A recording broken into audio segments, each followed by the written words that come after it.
It's time to duel at Daytona.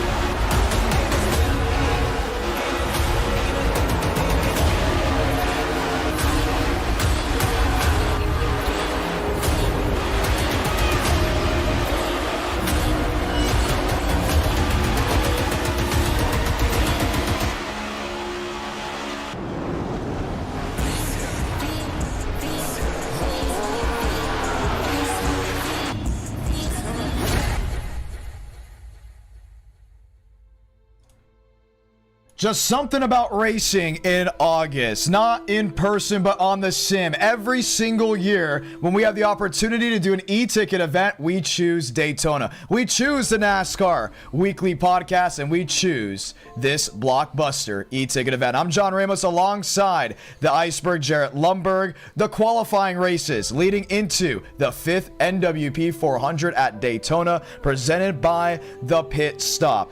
Something to note today, well, we haven't done the next gen since 2022. There's a conveyor belt. I'm happy the viewers have been able to figure it out, right? Every single year we change the car up. We'll go from the Gen 4 to the next gen, to the Gen 6, and we'll try it all again. We're back. The schemes look great. Daytona's full of sunshine, and 62 drivers are looking for 43 spots and a $1,000 payday. Yeah, and this is the can't miss event of the summer. I mean, heck, John, just a little side note, personal note, I made sure that I couldn't miss this. I flew out yesterday to Charlotte and then flew back today, went through Nashville traffic, all of that. But we're here, we're ready to go. These drivers are amped up, 62 of them ready, chomping at the bit to make the 43 car field. We'll explain that full format in a moment, but you're not going to want to miss a single moment. And it's that time of year where everyone comes around, right? School's getting ready to come back for some. This is their last hurrah of that summer break.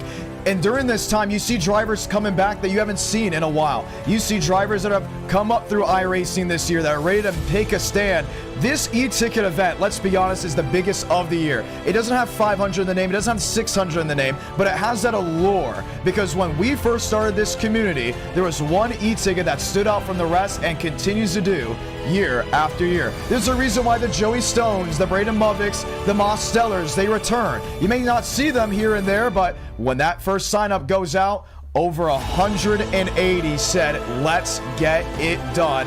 We picked the 62. There was heartbreak for the last week and a half of who was going to make it and who wasn't. Now, 2 duels, a last chance qualifier. In the first 5 minutes, we're going to set the first 2 rows. So much to unpack in the next couple of hours. Let's dive into it, John. What do we got tonight? What's in store? Let's start with the duel format. Here it is. 62 drivers have entered. Top 4 qualify through single car queue. They'll have 2 laps to do so. 5 minutes on the clock. All 62 drivers will go in. Depending on where you qualify, that is not inside the top 4, will depend on if you're in row number 1, row number 2, aka Duel 1, and Duel 2. So if you're the top 4 qualifiers when the clock strikes 0, welcome to the NWP 400. We'll see you prime time Sunday night. Now let's say you're 5th, you're 6th, you're going to go in your respected duels. Inside lane, which would be the odd positions, they will be in duel number 1. Outside lanes, as they would have started, would be in duel number 2, the even spots. From there, we separate it. 19 drivers advance per duel. It is 50 laps per duel. And guess what? If you make it, great. If you don't, you got one last shot, a 20-lap dash in the last chance qualifier. Well, and the whole point with that is that you're going to have 20 laps, 20 drivers, one guy gets in, Mr. Irrelevant. But each piece of this is to represent a piece of Daytona history. You have the single car qualifying being important, maybe not for the first row, but the first 2 rows. You have the duels being 50 laps. If you remember back in the day, like the twin 125s were, and 20 laps for the LCQ, paying homage to the original format of the Clash at Daytona. All of those leading into the summer event of the year. And the thing to note, this is all in the daytime because Sunday night prime time, we are under the lights at the World Center of Racing for 400 miles. Winner take all event. There's no payout for second. There's no payout for third. And that's where things get dicey. They get fun. And sponsors have come on board to help us out. That's why we want to go ahead and give a huge thanks to our brand new sponsor that's come on, the Pit Stop. They are the presenting sponsor of the NWP 400. We'll get more information on them as the night goes on. Jarrett, I talked about newcomers. I talked about underdogs. This event just throttles people to the top. Who's someone that we really don't know well, but is on this entry list that maybe, just maybe, could make the show, could make it to the top, or maybe a long-term veteran underdog that we don't speak about much come the e-tickets? Yeah, you look at the entry list, and I'm pulling it up my end to look, and there's so many names that you can look at. Some that I've noticed this week through great promotion and showing just their awesome schemes. But somebody that I don't think is on the radar to win this thing for many people, but should be by his performance. He should be a favorite in this race. Tonight, main race, Adam Garza in the 8 car, running up front a lot in these races. And then you look through the pack and there's just so many.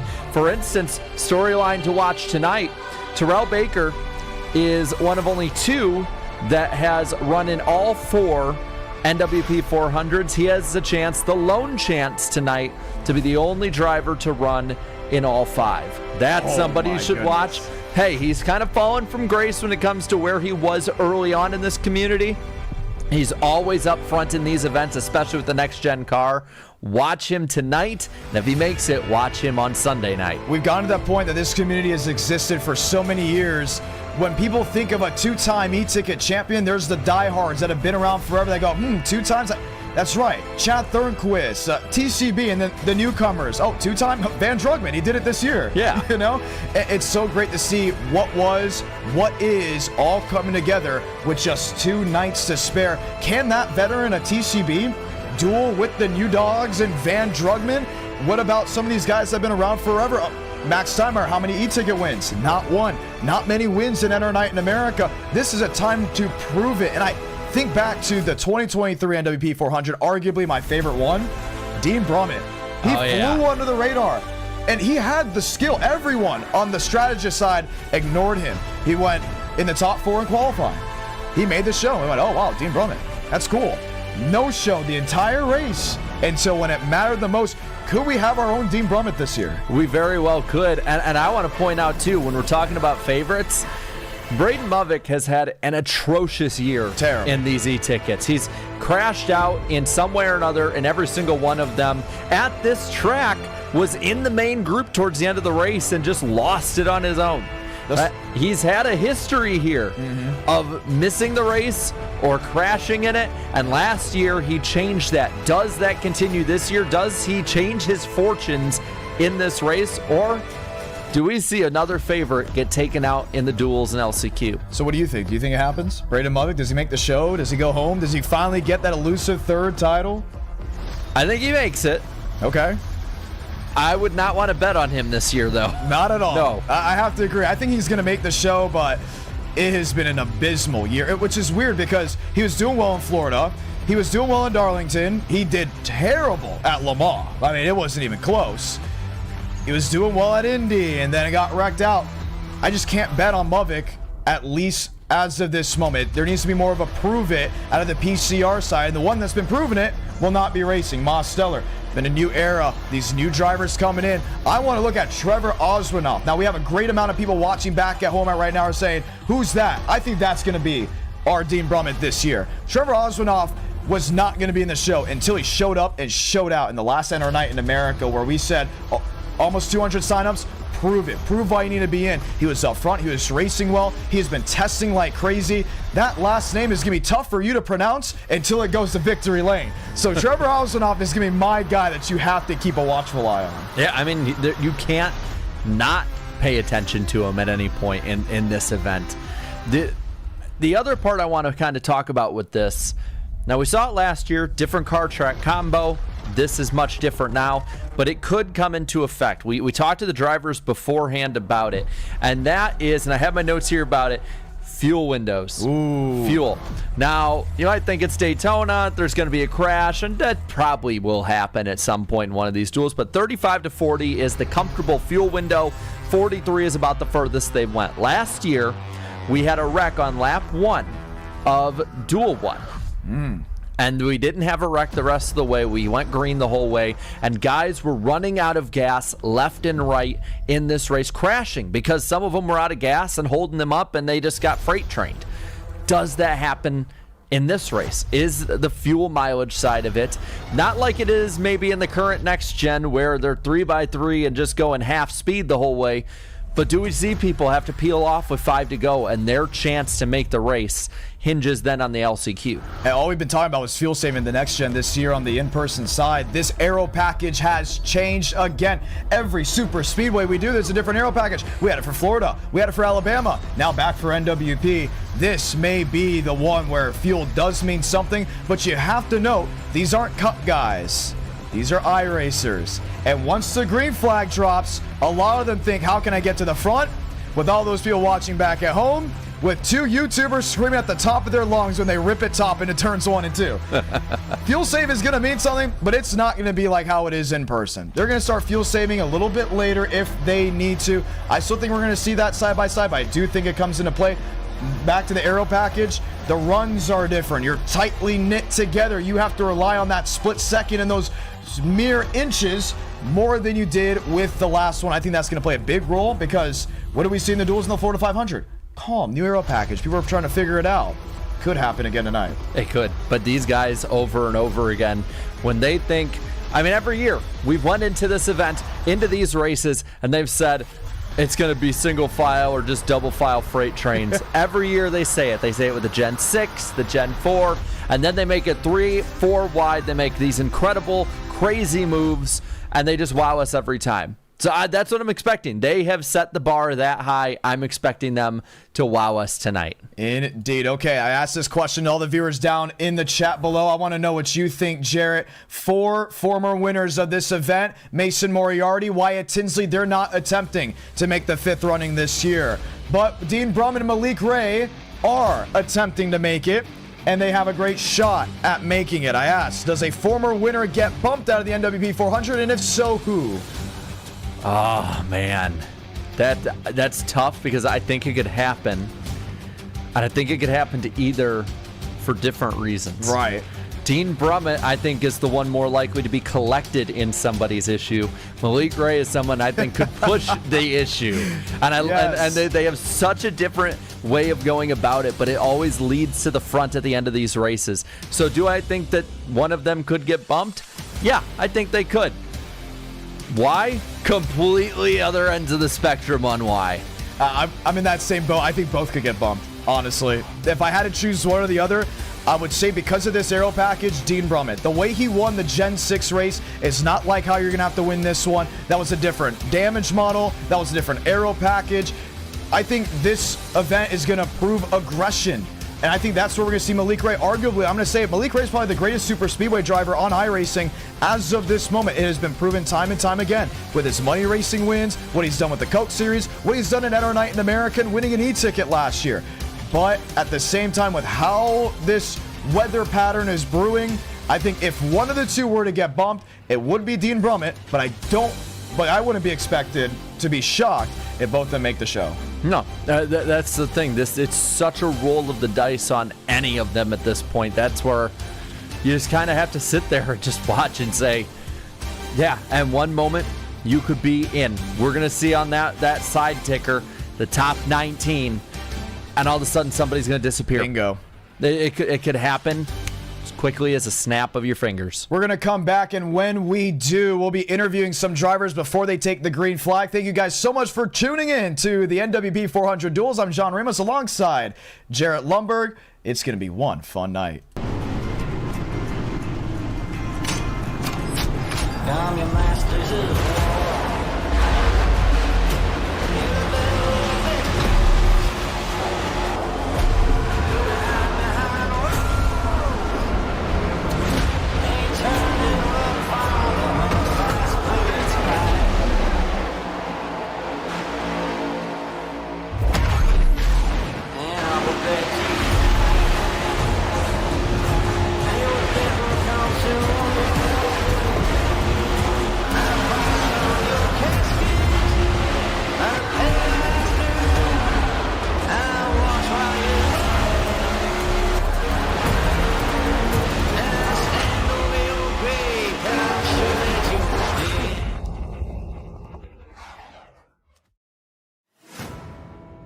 Coming back with you, and we're ready to interview some drivers presented by The Pit Stop. The Pit Stop is the presenting sponsor of this year's NWP 400. Let's get into it. Spencer Burns, you're first on the list. You came oh so close to winning the Florida 500 back in February. This is an opportunity for yourself to rebound and win a big prize. What are you looking at heading into the duels? Just looking to transfer, stay out of the idiots' ways, you know. I feel like when it comes to the duels, about 66% of the people make it in. So all you gotta do is not wreck. Like I said, stay out of the idiots' ways and stay clean, and you should be fine. Just stay in the lead pack. I love your moxie. I love the priority you're giving to the viewers, saying, hey, this is how it's going to have to be done with this aero package. It's a little bit different. Do you need allies? Do you have allies? And what are you kind of talking about during this 1 hour final practice session? I mean, you kind of build allies just throughout all of your time racing throughout the years on the game. You kind of get used to the same names, the same faces at the front of the pack, middle of the pack you can kind of work with and push with. So not necessarily going into the duels with any like alignment or anything, but I'm sure I'll find my boys. All right, going to be a lot of fun to see. A couple minutes away. Do you think you can make it through the single car qualifying? Probably not. Not a qualifier. I've never actually qualified like top 3 or top 4 in any sort of super speedway event, so we're getting in through the duels. All right, gonna be fun to see. Good luck. Thanks. That is Spencer Burns. Let's go ahead and chat with Kai Collymore, Jarrett. Kai Collymore, 2025 Florida 500 winner. You got a copy? Yes, sir, I do. All right. Hey, you've won at this show. You've won with this car. The package is a little bit different. What is your kind of expectation heading into this race? Well, honestly, my expectation is 3 wide throughout the middle of the pack, so, you know, obviously don't want to be there. But I'm expecting it to be kind of like chaotic, and hopefully most of the guys, including myself, honestly really just myself, we don't get that little stupid front end damage when you push too hard or push for too long from iRacing. All right, well, it's gonna be fun to see. What have you been able to learn during this practice session? Learned who to push and who not, and who to take pushes from. Still haven't been able to really get the whole pit road thing figured out. We know that costed us a little bit last time we were here, so that's been our main concern right now.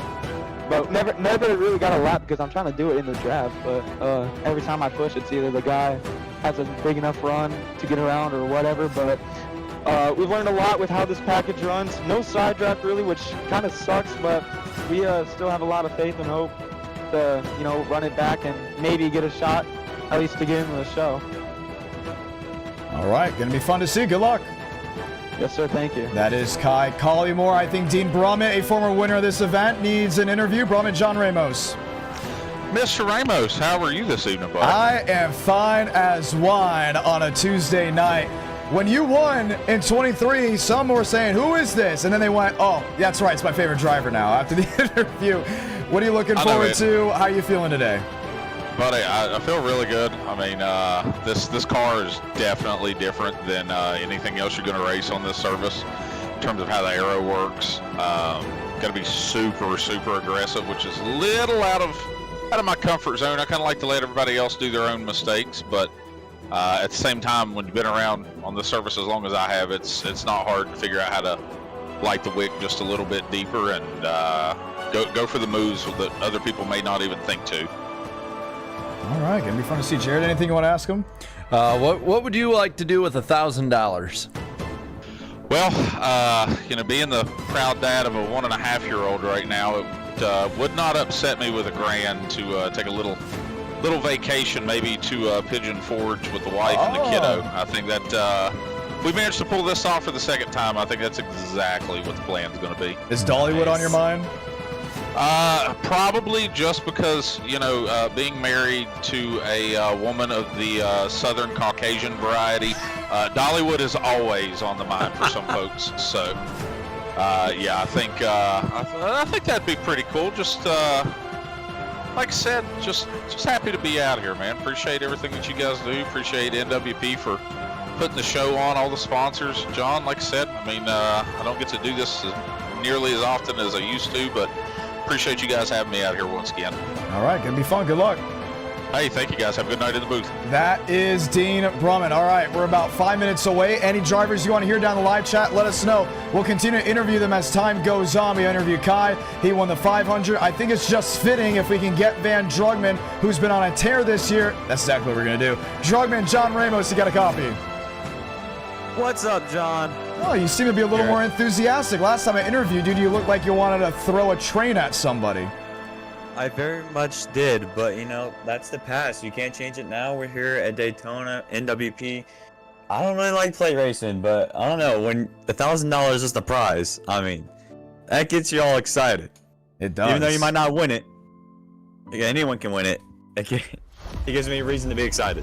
All right. Hey, big news here. You have an opportunity to do something no one has ever done before. Win 3 e-ticket events in the same year. You won the first one at Le Mans when Ford defeated Toyota. You backed it up with a win at Darlington.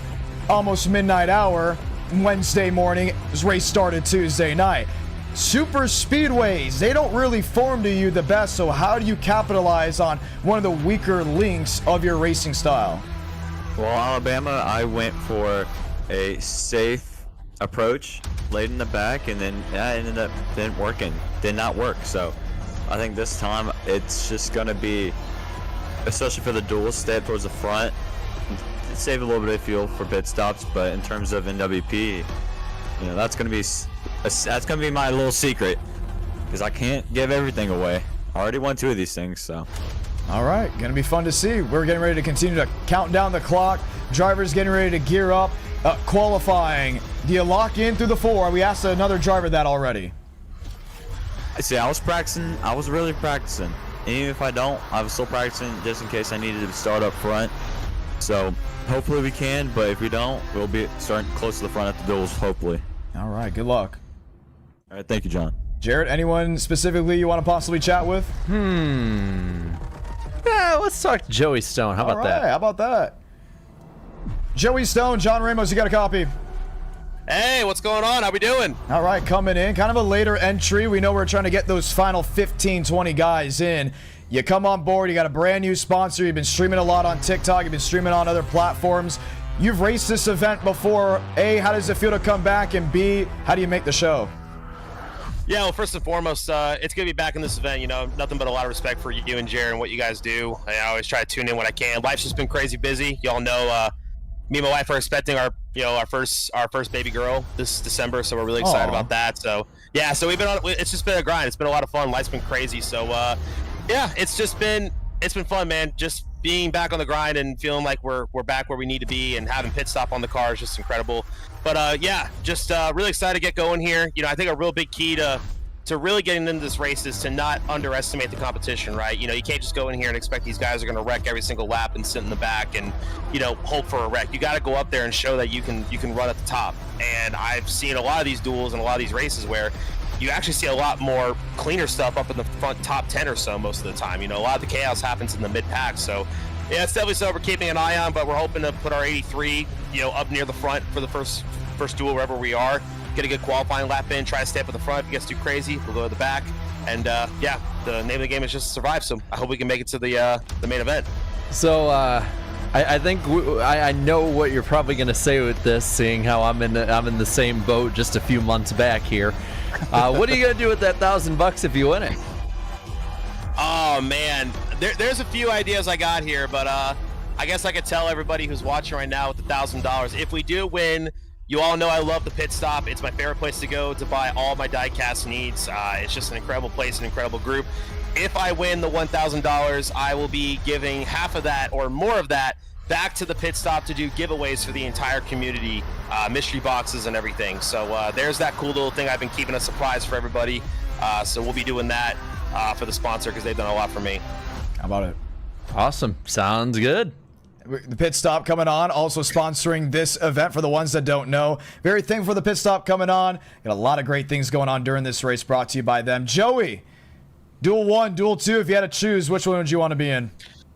Duel 1. It's going to be the most intense. People are going to be on edge. I try to keep it calm and cool, so hopefully there's a few wrecks in Duel 1 and we can make our way into the top 19. So Duel 1 for sure. Bingo. We're getting ready to go trackside. Good luck. Thank you, bud. That's Joey Stone rolling off in the number 83. Okay, I think we've got it all bat down, Jarrett.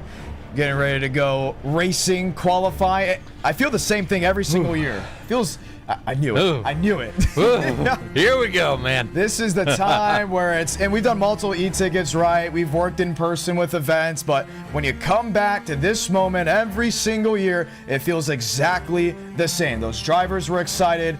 You are excited back at home. I'm excited. Cannot wait to see who makes the show, because every year there's just a little bit of that magic, right? That little bit of that touch that just makes the difference of who's in and who's not. And as a group, we've watched back on the last couple of e-ticket events for the NWP 400 and just remembering the LCQ in 23, Braden Movick missing, remembering the LCQ in 2024, Nathan Dew, can he do it again in the 21? Well, and the thing is, too, we both rewatched all 4 of the NWP 400s before this, and each one has an identity to it. You have the first one, the newness, that bringing a whole community together and so many others joining in. The second one with the next gen, the newness factor at the time, and all of these cool things.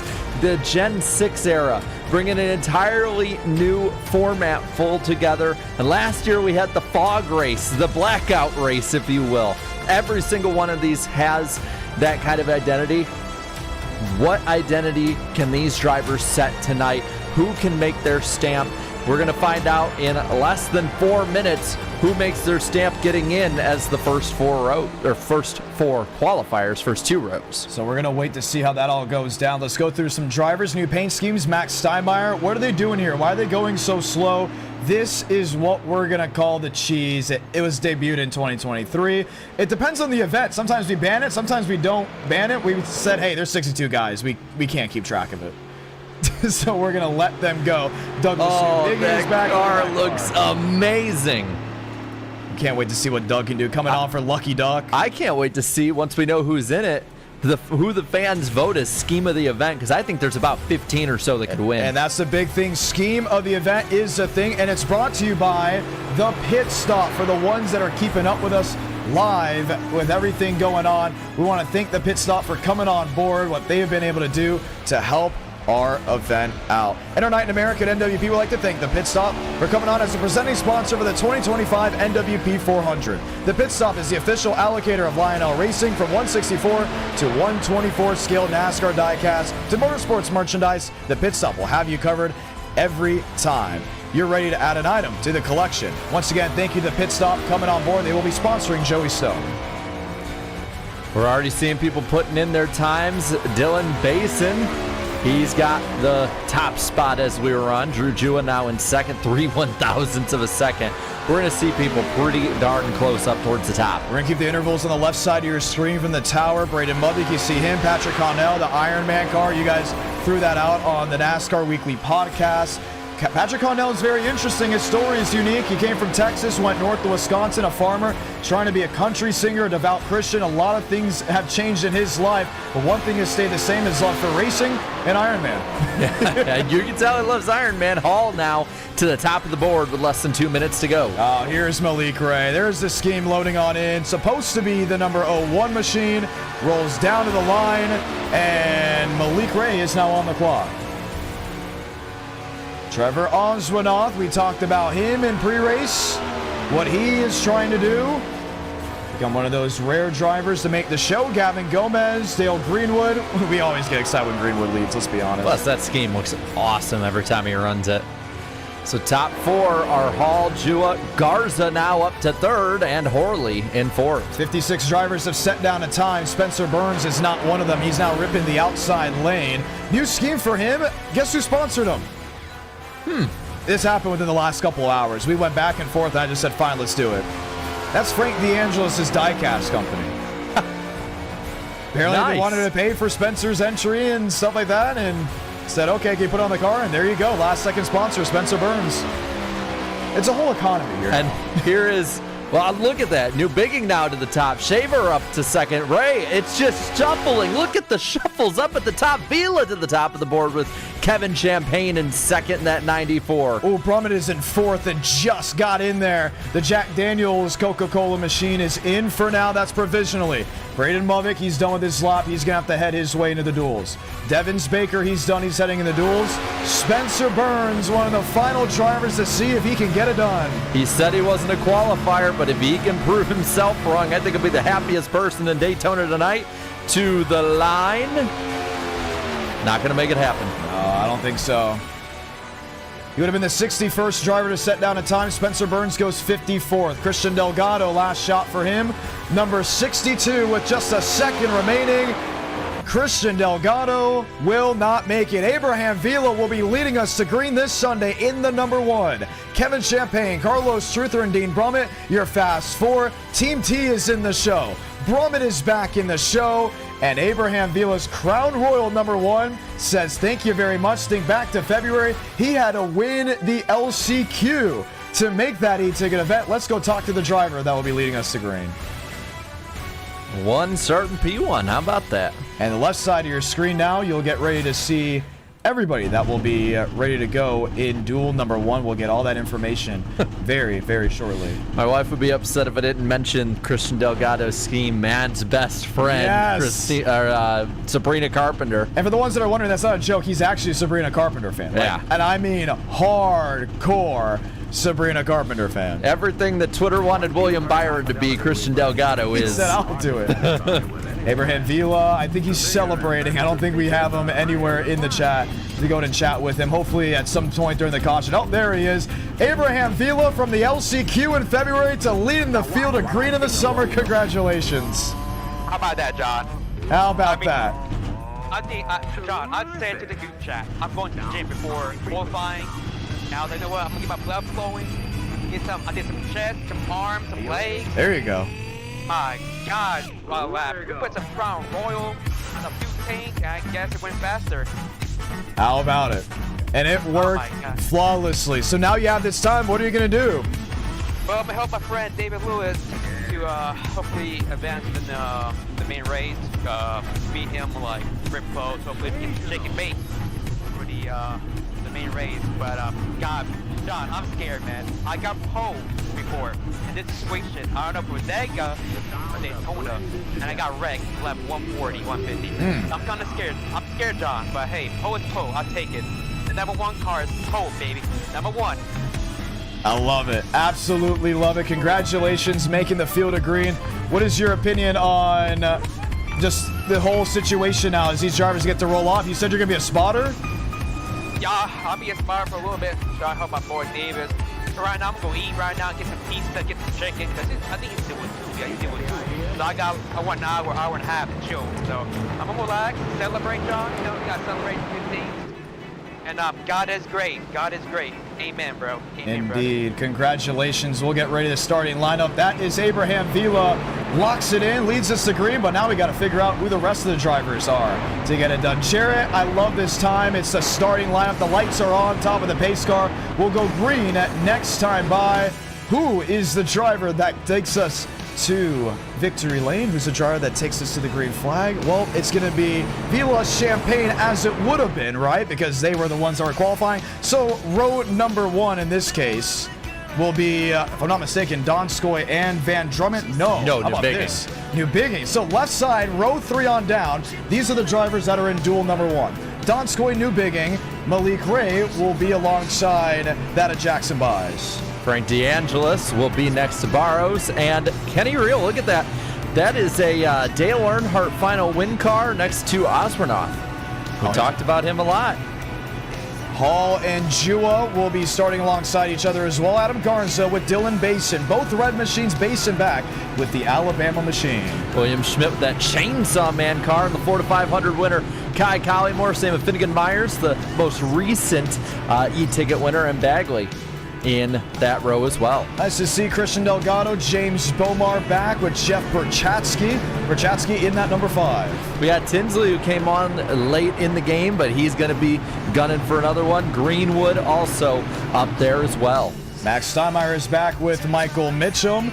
Joey Stone and Terrell Baker both in duel number 1. And Spencer Burns all the way in the back and have to make his way up in that new scheme with Nathan Dew, who won last year's LCQ. We'll see if he can do it again. Devins Baker and Ben Pierce from area will make up duel number 1. When we go back to the starting lineup, the right side of your screen will be the starting lineup for duel number 2. I love how we were able to figure that off on the fly. Yeah, I mean, that is, I was about to say, I was looking at like, wait, row 30. Oh, wait, nope, there's a lot of people that are going to be in this race. And in less than a lap, we'll be kicking it off. Let's get ready to roll. Donskoy, New Bigging, Malik Ray, Jackson Buys. Buys almost won the Indiana 500 back in May. Was near inches from being on top of the SimRacing World. Has an opportunity to do so here. Frank DeAngelis actually won an NR Night in America race recently. The front car is looking to see if they can find their way on top. Schemes look very nice. Which one's your favorite? Oh, it's tough. It's, to me, it's between New Bigging and then also that 3 car. I mean, that 3 is beautiful on any car. Guy Collingmore back, and you see Finnegan Myers back there, added gold, the most recent e-ticket winner. Underdog stories. It's been veterans or underdogs this year, really no in between. And that's been the story of this race as well. Baker back with his Hot Wheels 25. He really only comes on for the super speedways. Nathan Dew, he's going to be a feel-good story if he can get it done. Devins Baker, Ben Pierce. All that time, all that effort, the speed weeks are culminating because 62 drivers will be then filled down to 43. No fast repairs, 50 laps. This is dueling in Daytona. All right, drivers, just hold it down for a little longer, and then we're throwing you to the wolves. Pace car will make the hard left onto pit road. The 5th NWP 400 will be this Sunday. Let's find out who the 43 drivers are. They'll be taking us to green as we light the fuse in Duel 1 at Daytona.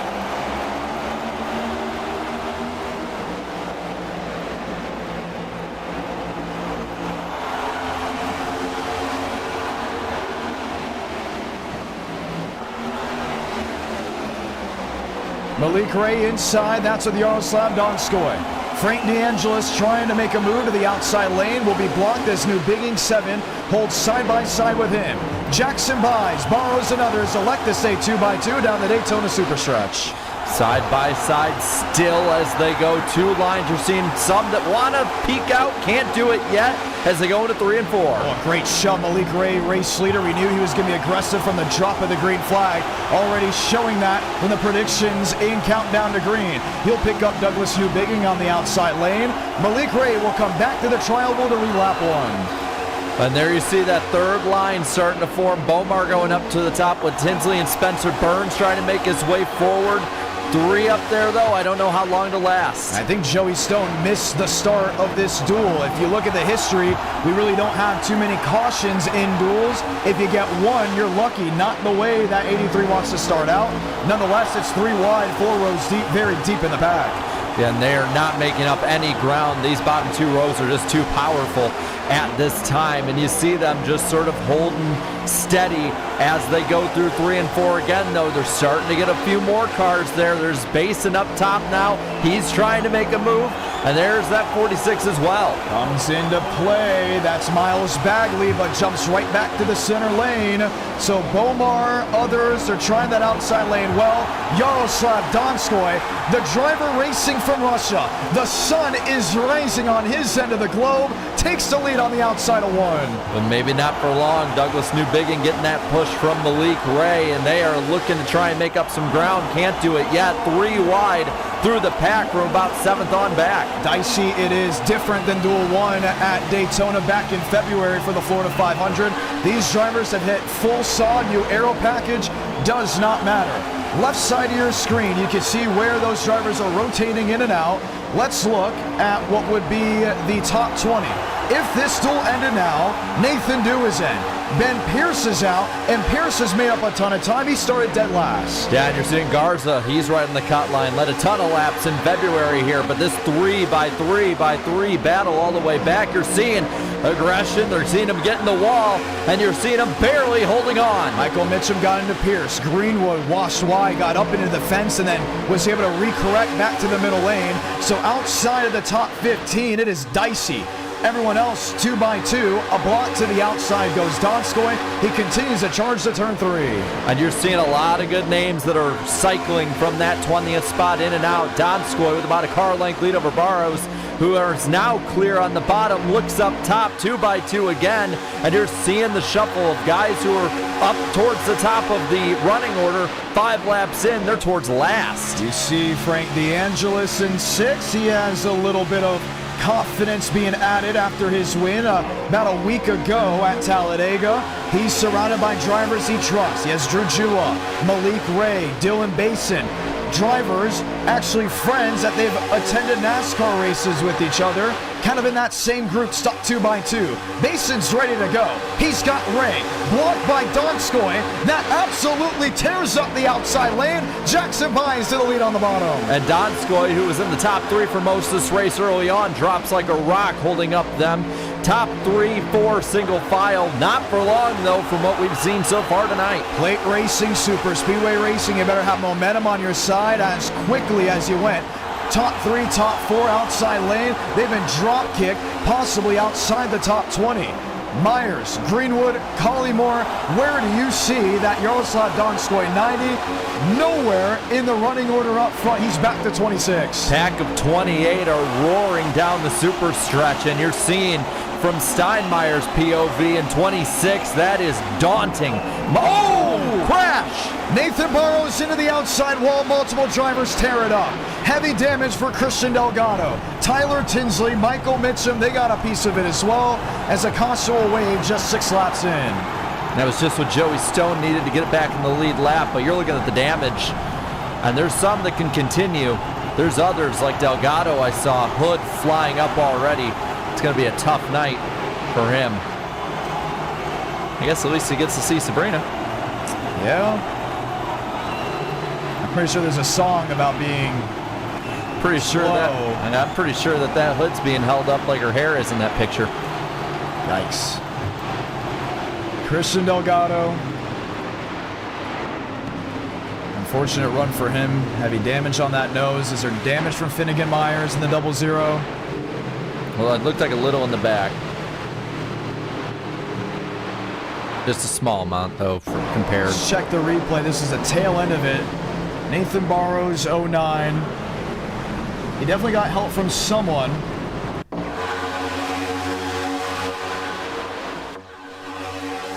He's right up there at the top.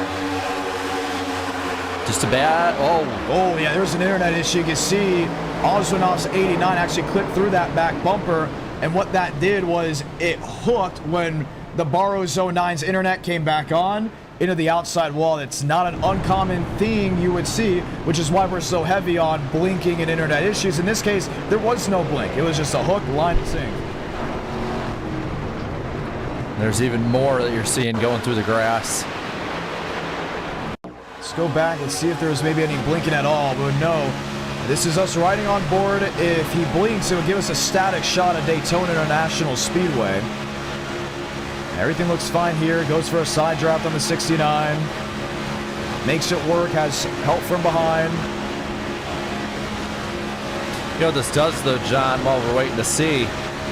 Puts them right at the edge of the fuel window, if they are to go green the rest of the way. It looks like he went to DeAngelis' car. So is that maybe the 69? Oh, no. We'll see what the admins think. And we're hearing that Joey Stone actually had an internet issue. He had packet loss, which is why he was not able to make the start. So Joey does get his laps back to 1. Looks like these three of Newbiggy, DeAngelis, and Burns stay out. Kind of question that, though. You know you can't make it to the end. Do you maybe wait this extra lap? You have to be in the back, but you know you can maybe make it over these other guys? Got a good amount come to pit road, so we're going to see. Now let's go ahead and chat with some drivers and hear what they've got to say.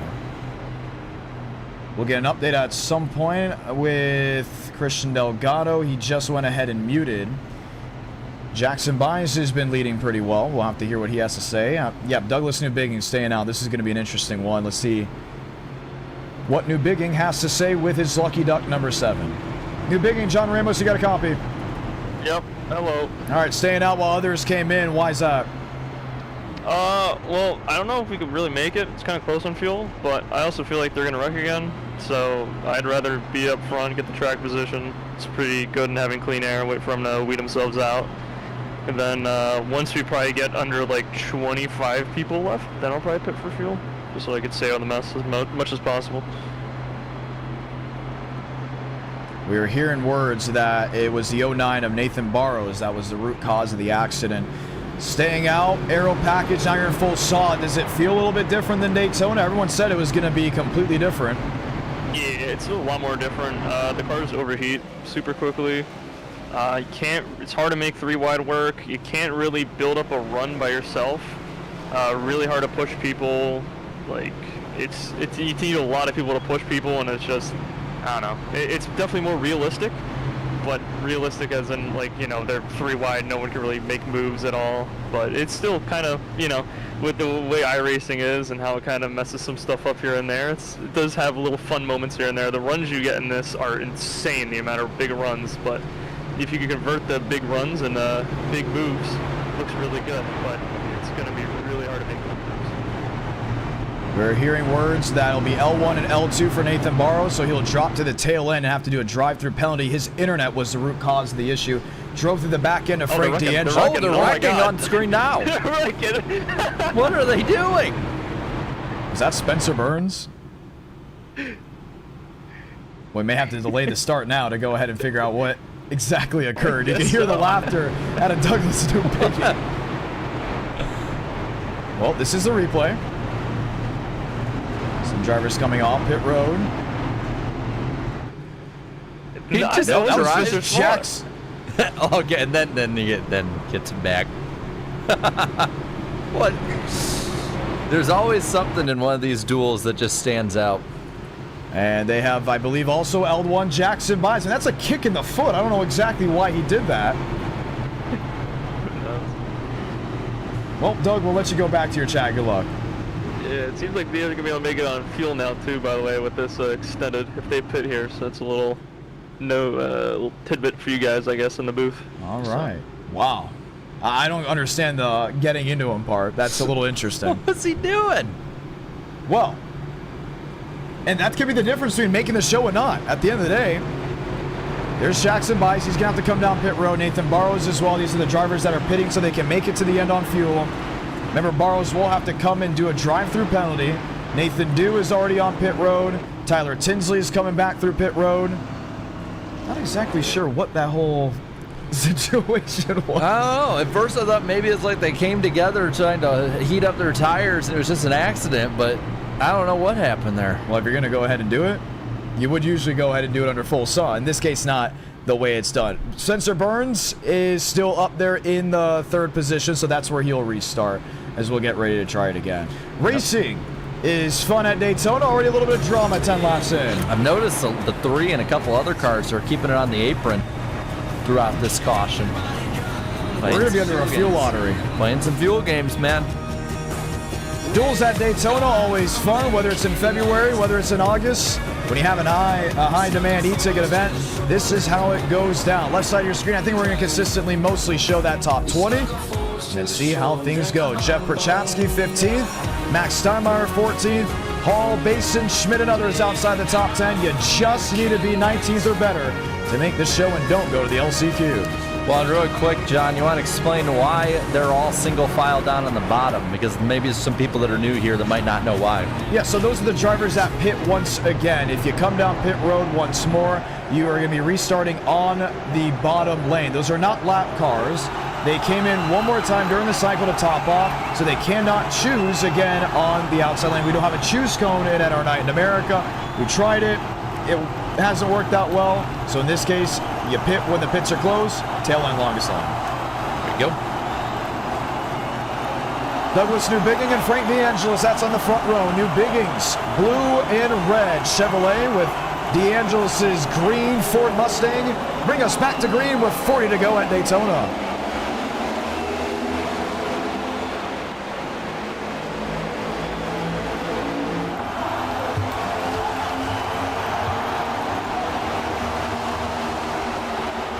Burns inside lane advantage. Slammed in the back of by Kenny Rill, and already a separation of the main pack. Yeah, it's very spread out. Newbigging went towards the top, and he fell back at first, now getting some numbers behind him, but that is going to be Spencer Burns taking advantage of all of it. Big bump from DeAngelis pushes the 7 to the lead. Push, push, push. That's what he's screaming from what's in the mirror. DeAngelis locked to the back bumper of the 7. Oswinoff in the 89 is there. The 8 machine, Adam Garza as well. You see some separation. You don't want to push too much because you can blow an engine. You got to get clean air on the grill. All that intake can make a difference. How many times have we been here? We've seen engines expire. I think William Schmidt at Daytona back in February. Yeah, I mean, that was one right off the bat that you think about. And you could see a lot more with how tightly packed up together they are. Looking 7th, that is TCB in that 25. He has made his way up to the front. And he looks to stay up here if he can. Kai Collymore first one out. Dale Greenwood now first one out. Collymore in as we're train racing down the Daytona Superstretch. Working lap 12 out of 50. Newbigging the race leader on the outside lane. DeAngelis all over the back bumper of the Chevrolet in front of him. Kenny Rill is not pushing Burns. I think that's where we see the disconnect. Yeah, but you're still seeing that 06 get up to the lead. He is almost clear. You can see him on a block. Bomar trying to make that third line work. Nothing is there. I think after that crash, nobody wants to go to the farthest most lane. Devins Baker will try a hand at it. Quickly comes back to the bottom. He's in line with Max Steinmeier. And this is what you kind of expect for the duel, right? 2x2, play it safe. If you're in the top 10, why should I advance to 8th? Why should I advance to 6th when I know the top 19 make the show and I can go for $1,000 on Sunday? No need to. But for the guys like James Bomar now, for the drivers just behind like Dylan Basin, Malik Ray, you're going to want to get feisty at some point. I think maybe Malik Ray has damage on that right front. He might. We'll see. Those sparks coming from just how low to the track a lot of these cars are. But up towards the front, they are just going all at it through the tri-oval. You saw a blink by Malik Ray, and actually the sparks are part of this new aero package update. The cars are so much lower to the ground, the flat body of the next gen are scraping more when the G-forces hit in the middle of the 31 degrees of banking. You'll see it out of every single machine 2x2. Most dominantly, you'll see it under the lights on Sunday. DeAngelis with a huge blink, same with Hall. DeAngelis gets out of line because of that. He is blinking away. Baker went low, that was for a reaction. No, another blink, that's Jaden Hall. Yeah, Hall and DeAngelis both having issues. That can lead to a penalty, and you see how it's stacked up the pack. I'm starting to see a little bit of a trend here. What did we say in the drivers meeting? Hey, new driver update from NVIDIA. For the ones that don't know what drivers are, they are a part of the PC. They help with the graphics card. You need to update those drivers before coming on iRacing because of how much force and pressure the graphics cards are put on for someone's PC. The CPU is put to the stress as well. If you don't update them, you can be blinking, and it's very easy for it to not be an internet issue, now just an update issue on your computer. So, did they update the drivers, and could that be the difference between racing on Sunday and watching on TV? We'll see. Up front, it's Adam Garza who has taken the lead with Osbornoff. Get the push, and there's Devins Baker. He's trying to make that outside line work. Nobody wants to go with him. I can't say I'm surprised that Adam Garza is leading. He was in this position a couple months ago to be on top of the SimRacing World. Kenny Rill, same boat there. He's in 3rd. William Schmidt outside, Max Steinmeier in line, and I feel bad for Steinmeier because usually when he races these E-tickets, his promotions are amazing, the scheme looks great, and then you see at the end it's either a DNF or just a finish he wasn't very proud of. He did well at Darlington, but for himself, Zach Tondra, they need a big win to end the summer. They very much do, and that's the same for a lot of them actually in this field. And you're seeing how just squirrely the handling of these cars can be, how much they're going back and forth, especially down the straights. And it's making it, they make it look easy, but it is tough out there tonight. Trevor Oswinoff, this is where he was a week ago, proving why he should be in the show. 2 Chevrolets lead us back to the tri-oval, working now lap 17 of 50 with 16 being complete. Drew Jewell is in third. He has a rich history at Daytona. James Bomar is in line. Michael Bagley is there in 6th as well. These new guys are showing their speed, handful of laps in. Well, Perchatsky, you'll see him down in about 10th. He's that red 5 car, was involved in the accident a couple laps ago. Now he's making his way up, and that bottom line is almost clearing the top line for the top 10. And this package is so weird because when we watched Speed Weeks, we didn't see this. We saw 2x2, and it was so even. It was weird. No one can make a run. But from what we've seen now in duel number 1, everything is changing. The outside lane's got momentum. The inside lane's got momentum. If you're on the inside lane and you try to block lane 3, it's going to be like Jenga blocks. All of you are going to just drop to the tail end of the field. The consistency side, we're still trying to learn, and that's what most are trying to at least figure out in case they have to go to the LCQ. Well, and you see just ahead, there's a lap car up top there. I believe that is Barrow after he did his pass-through penalty. And if these guys start trying to go 3 wide, they're trying to, but you never know how this can affect the way the pack rolls by. Left side of your screen, top 15. We'll give you a rundown on everyone that's running. Michael Mitchum, late entry in this event. He's out of the race. He was running 29th. Tyler Tinsley, Joey Stone, 27th and 28th. Tyler Tinsley is 9 laps down. Joey Stone, first driver back on the lead lap. Nathan Barrows, you see him running in the 26th position. Jaden Hall, Malik Ray, Christian Delgado, and Kai Collymore, 22nd. Dylan Basin in the Alabama, number 11 is 21st. Yaroslav Donskoy now first driver out. Nathan Dew is trying to make the show. First one in at 19th. Well, and so you have, 2 that are a lap down, like you said, on top of 2 pretty much being out. So there's only about 6 of these guys in this pack that can get eliminated. That is, again, you're getting the margin of error to be a lot bigger, but you don't want to make some kind of mistake like falling back like that 7 has. Luckily, he's got that TikTok machine right behind him. Hit the wall a little bit. Yeah, a little bit of a scrub for Devins Baker. I think the paint team won't be too happy about that. He's been struggling with the car in the middle of the corner. We've been seeing that, a lot of turbulent air, right? You're watching this, you don't see the turbulent air. These drivers are having to feel that. A lot of them run with heavy force feedback, so when you get in line with the car, the wheel starts to shake. When you get out of line, you get that clean air, the wheel doesn't shake at all, and all of a sudden you're not going quick. And Newbigin just got back in the wall. He's going to fall all the way back, I think outside of the top 20 nearly. Up front, there's Bagley getting that push from Bomar and Garza. Garza will swap to the bottom. Top lane now goes the William Schmidt machine. William Schmidt, Toyota lined up with another. Is that Steinmeier? It is. Steinmeier back to 8th. Spencer Burns in a 9th. And the shuffle of the deck continues as James Bomar leads us to the line. Nobody's safe. Nobody's safe because there's not really any loyalty out there tonight with any drafting partners. Not like we saw in last year's duels. So you see Oswinoff going side by side again with Bomar. A push from Bagley, who got shuffled for a moment. And they just keep going back and forth. You're watching the NWP 400 Duels presented by the Pit Stop. We're working lap 21 of 50 of duel number 1, Enter Night in America and NWP. We'd like to thank the Pit Stop for coming on as a presenting sponsor of the 2025 NWP 400. The Pit Stop is an official allocator of Lionel Racing. You can get die-cast from 164 scales, 124 scales to motorsport merchandise. The Pit Stop will have you covered every time. You're ready for an item to be added to your collection? You can check out the Pit Stop Racing diecast and memorabilia on the Whatnot app or at whatnot.com. Link to them are in the description below, and if you use that link, you can get $15 off their next show the second you have an item you would like to purchase. Sounds like a great deal to me. The Pit Stop is also on board for Joey Stone. Stone is running in the 27th spot. He was on the lead lap. He is now a lap down. Needing just one more caution to work things out, or we'll be working into the LCQ. Well, and you're seeing that the 11 right there, Basin. He keeps trying to make these moves, and he keeps getting shuffled back. He's back with Malik Ray now. Both them barely inside the transfer. as they roll at this time. I believe Yaroslav Donskoy is the last one in. Logging laps one after another. 3 wide, here comes Ben Pierce. He's to the outside of Osmanoff. He'll be picked up by Drew Jua. 3 wide, 2 rows, maybe 3 rows deep, but there's one isolated to the farthest most lane. But the top 3, top 4 have single filed out down the Daytona Superstretch. There's not many that are better at figuring out drafting than that 38 of Drew Jua. He is always in the front in these races. He finds his way forward, having a bit of a struggle tonight in doing that.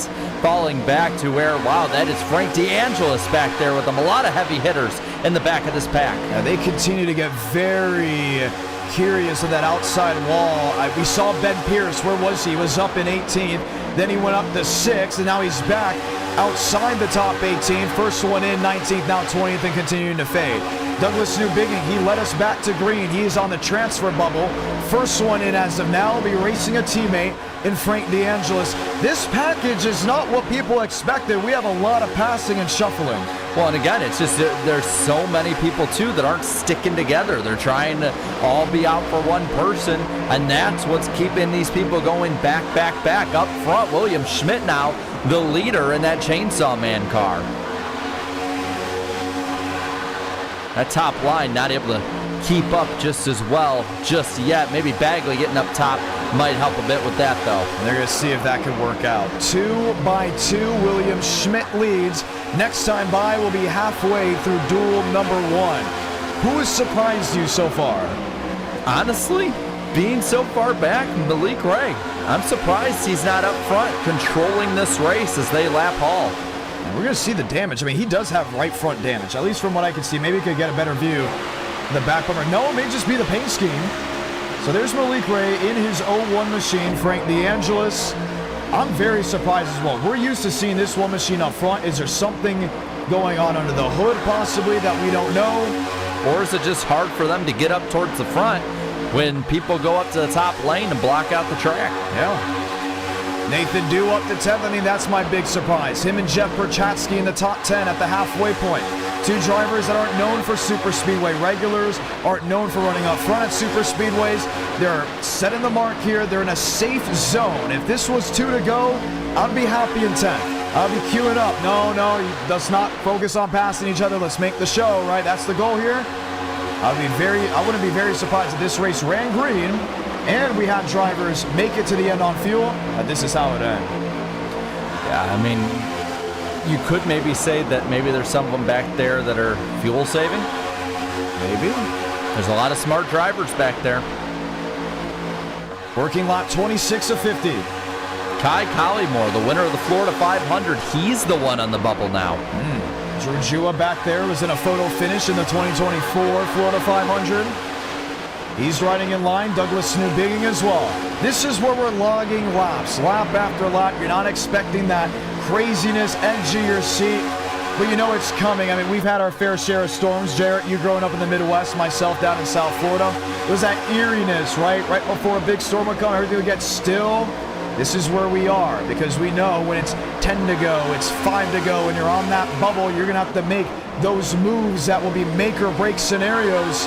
No point in doing it now when you still have well over 20 laps to go. Well, and you're seeing the desperation a bit. You're seeing guys who don't want to be on that bubble, like Payson and Devins Baker, who are trying to make their way up towards the front on that high side. No one goes with them. The numbers just aren't there, and they're going to be right there in the middle of the storm, and that's really where it is. That 13th down, that is the storm you're looking at, where any of them at any moment could be eliminated. And what makes it interesting is look at these guys on the bubble. It's not just the Devins Bakers, the Christian Delgados, a feel-good story if you can make it. No, it's Malik Ray, it's Drew Jua, it's TCB. Drew has ran up front in e-tickets. Dylan Basin feels like he should have won the last e-ticket if there wasn't an internet issue. Malik Ray is the former winner of this event. We talked about it in Countdown to Green. Will a former winner make the show, miss the show? Who's already made the show as a former winner? Dean Brummett. Who's on the bubble of missing it? Malik Ray. Yeah, I mean, there is a lot of star power that's in danger of missing this race. Ray goes up there with Drew Jua. Very potent pair. There's just nobody following him up there just yet that's close. Ray will go with him now. Nice side draft, Miles Bagley. Whoa, That's to there's a William Schmidt. 3 wide. That's going to Nathan shuffle. New. That's going to shuffle the whole pack. And here comes Jackson Bynes from the L1 penalty on the outside lane, trying to hold back the side draft on Nathan Dew. Side drafting, Jerry, any way you want to explain it? Oh, maybe in a moment. That 46 nearly went around out of the corner. That was close. It's not, the side drafting is not. Oh, trouble! Dale Greenwood sideways, gets into Stone. Stone goes around in the wall. Around as well goes the 06 of Spencer Burns. Multiple machines scatter off the exit of the tri-oval, and the caution will wave for the second time. Garza in the 8 involved in that one as well. He skidded down the track. We'll see if he hit the wall. And you kind of saw it in the shadows at 08. I thought we were in the clear for that moment. No, we weren't. We were just ready for it. You were, at least. I've seen enough wrecks at Daytona. Come on. Yeah. Go every year. Native. I sit row 1. I would have been sitting right there where they got sideways. You know what I would have been doing? The Daytona point, though. Oh! Yep. Well, let's see. Let's get a replay of that and see who all is fully involved in our second caution of the night. All right, 3 wide. Nathan So watch Dew. up front. That 46 nearly went around, and I thought that was going to be the moment we all got freaked out and scared. Hopefully this is the better view. We're going to see if maybe the drone picked it up. We're watching Jackson Byes as of this moment, but we're going to move forward. Spencer Burns comes up half a car length and gets into Dale Greenwood. Stone involved. There's Basin. Now Garza goes way down the track in the 8. You'll see him spin there. Bomar involved again. Yeah, so it was definitely on Spencer Burns. Let's follow that 8 and see what happened with him too. Go back. This is under real speed. Yep.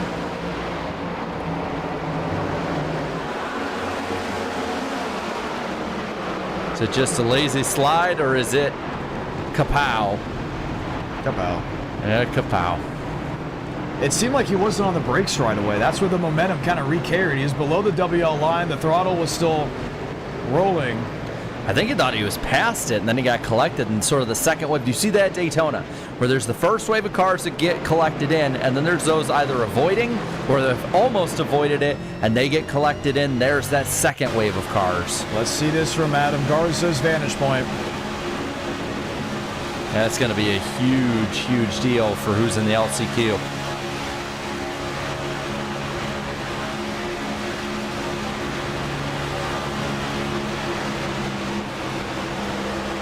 You hear it still on the throttle. Still on the throttle. And they didn't think about locking it down. I want to say about 40 feet underneath the yellow line. Well, that fuel lottery's out the window. Yeah, it is. It's going to be all systems go now. Joey Stone was 1 lap down. I don't think he is going to get the wave around being involved in it, so there's damage there. Nathan Barrows may be getting the wave around after causing the first incident. And then we'll wait to hear what they do for Spencer Burns.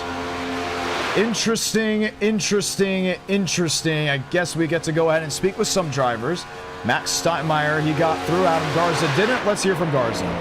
Garza, John Ramos, you got a copy. What's up? What all happened from your view? You had the same car that's crashing in line for the last 5 laps, and you finally got somebody. So we'll try and get all of it fixed and get back to the front. All right. Well, do you think you can get back out there in time? How do you think that's going to go? No, we got a bunch of damage, so, you know, we'll do what we can do to try and make it in the race now, but, you know, I got nothing else to say. I'll just keep my comments to myself. And Adam Garza not too happy about what just occurred. Maybe James Bomar can give us a view. Bomar, you've been leading this race here and there, kind of in scattered moments. Opinion on the incident? Are you ready to go for the final 19? I'm not going to comment on the incident, but yeah, I'm pretty confident in final laps. Last year we started up with last, back. I don't have any downside again. Getting ready to go again. You schemed for you. What made you want to run this one? I'm an avid Mountain Dew drinker, and I love Mountain Dew. Well, that's one way to do it. The do. Got to do what you got to do. How about it, James Bomar? You think you can go up there and win this, or are you just trying to make it to the show for the big time? I'm just trying to make the show. I'm not going to do anything stupid. I think I can win, but I'm not going to try to. All right, good luck. Thank you. And that is James Bilmar. They're still undecided on what they want to do with Spencer Burns. So we'll continue to keep up to date on all things. We'll restart with 17 to go. You're not saving anymore. It is go, go, go. And there's a lot of people on that cut line, too, that are damaged from that crash. So it might just be the walking wounded that gets down to the finish where they're at now. Bagley the leader with Osmanoff in second, Real third, and Steinmeier up in fourth at the moment, but Nathan Dew will jump up to that second row up top. And we are hearing word from things. It's definitely an L1 Spencer Burns. They're debating L2 Spencer Burns. Jared, what do you think from what you saw? I mean, it just looked like he kind of went up and that's all pinched. I see. And that's what they're going to do. Looks like L1, L2, Spencer Burns. Let's get ready to ride. Let's see, while we're sitting here, who's left out there. There's still 27 guys out there. 25 of which on the lead lap. Adam Garza back rolling. I think I've mentioned this since the first next-gen e-ticket. Yes, they're built like tanks, but at the same time, their weak points are so vital. That's why Michael Mitchum is out of this race. Did you see how Mitchum wrecked? Right front destroy, but the car looked like it came off the showroom almost. And now he's out of the race because it tore up the entire right front suspension and certain links that were irreplaceable. Well, let's see. 17 to go. Who has it? 17 to go. Two Chevrolets lead us down. Miles Bagley, Trevor Osmanoff, Matt Green at Daytona.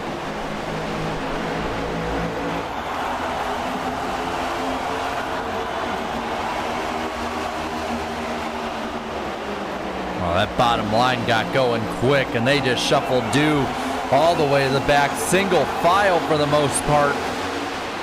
They're making moves, but oh, you don't know if they'll work or not if they go around. Oh man, Dylan Basin nearly got hook, line, and see ya off the nose of Drew Jua. Here's Osmanoff to the outside.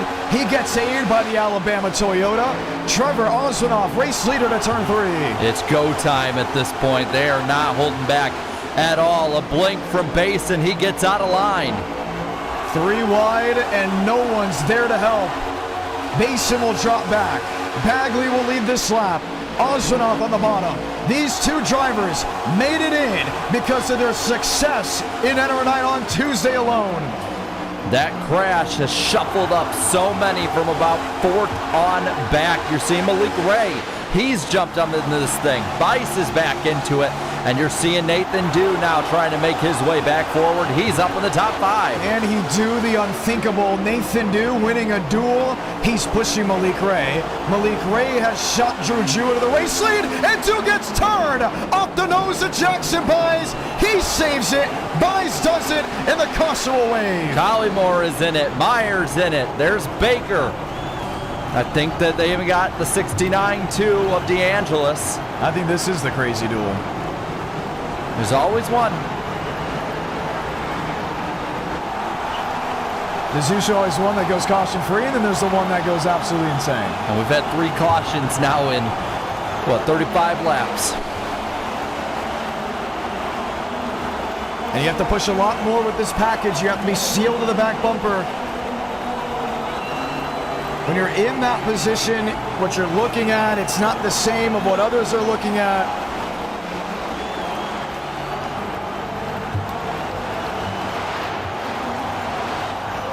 Jackson Bice. Runner-up, Indiana 500. I don't even think it's his fault. I think Dew just washed up the racetrack. Look at William Schmidt. He just kept it glued to the wall, and that's how he survived.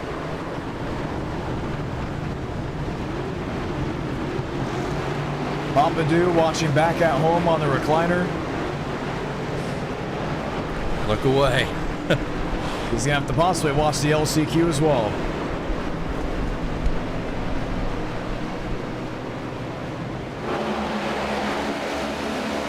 And there's really just not much they could have done besides what Nathan Dew was doing. And this is the point of the race, right? Your heart rate starts racing. You peek over at the stream, how many are watching, who's in the live chat. And then you go back and you realize all these drivers have one goal, and it's to make sure you don't make it. And they're doing a pretty good job making sure everyone doesn't make it. Yeah, Bias did make contact at one point. I think Devins Baker is going to get through this one mostly unscathed. I was watching him slide around. Watch this onboard. This is insane right here.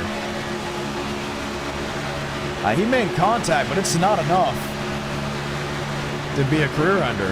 After this, I want to see what William Schmidt saw coming through. I think his view is going to be really fun. They're calling L4 Nathan Dew. Oh, you got help? Hello. Just a kiss. Yep. Let's see what that 79's view was going through it. William Schmidt. Where he would be on track. If I'm not mistaken, he was up near that outside wall. Yeah.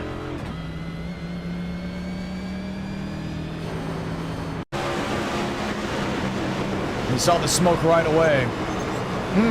He just pinned it on the outside wall, and that got him up to 6th.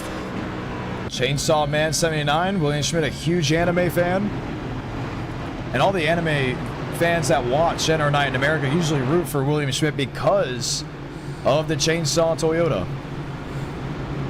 It's a pretty good scheme, I'll say. Have you watched Chainsaw Man? Yes, I have. Have you shown me Chainsaw Man? I think my wife has shown you that.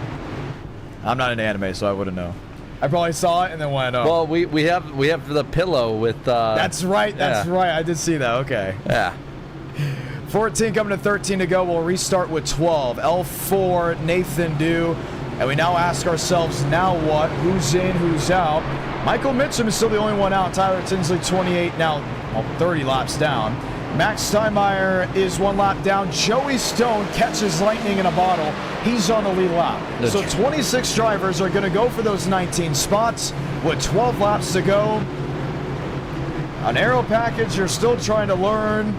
Dream is still alive for Stone. $1,000 on the line. I mean, there's still a lot to work with the time you have. Interesting. As things get ready to go.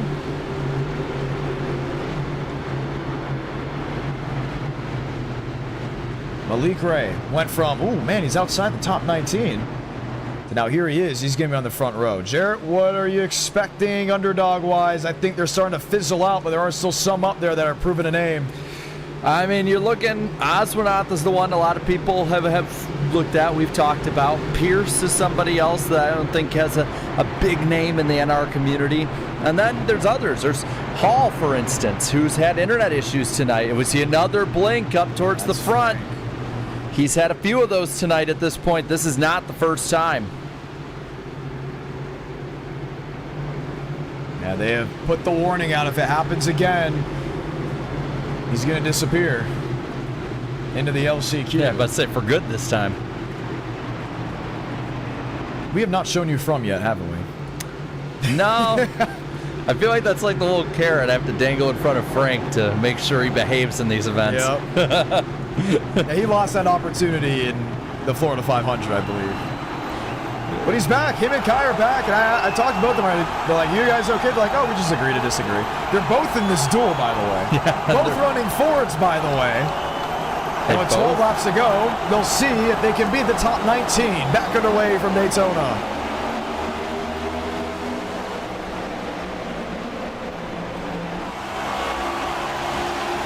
Drew Jua getting up the speed, controlling both lanes, going one way or the other.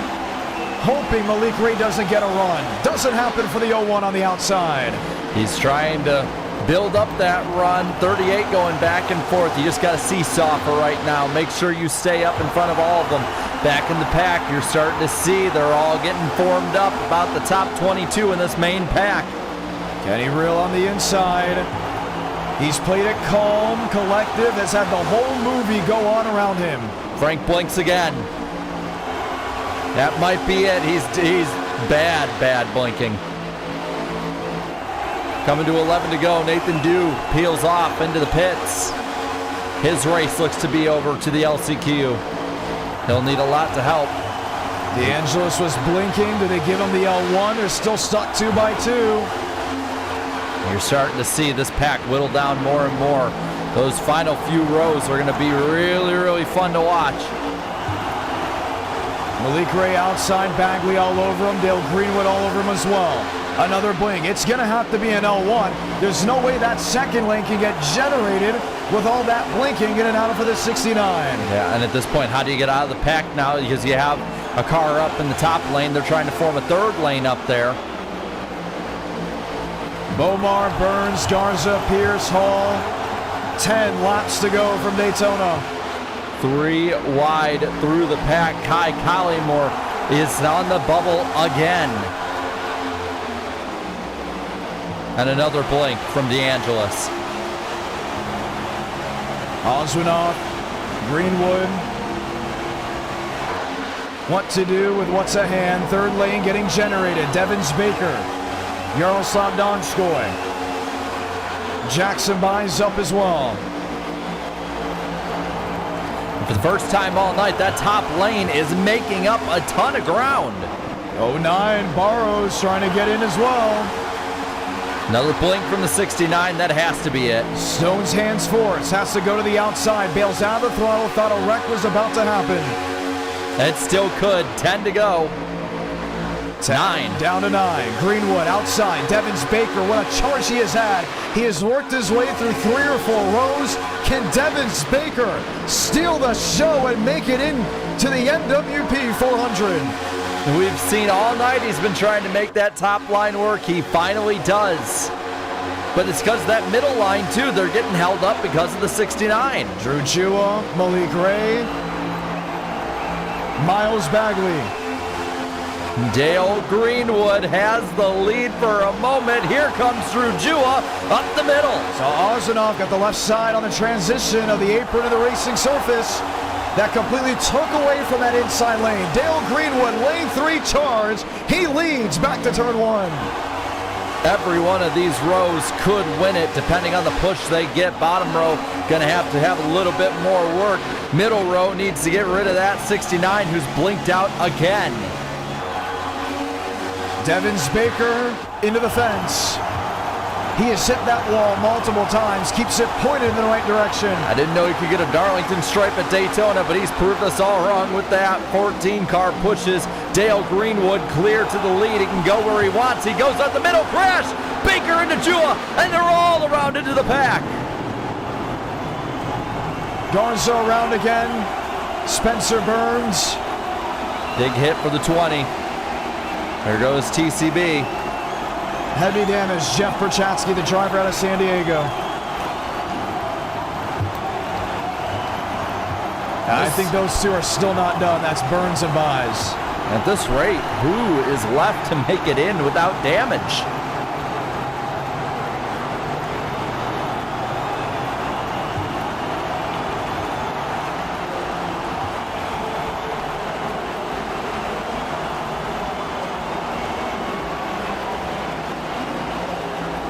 But look, John, look from about 14th on down, who that shuffled in and out of the cut, of course, before they pit for damage repair. There's Myers, there's Baker. It happened so quickly, 3 by 3 at Daytona with a couple laps remaining. If things are going to go wrong, they're going to go wrong in a hurry. You saw Douglas Newbigging.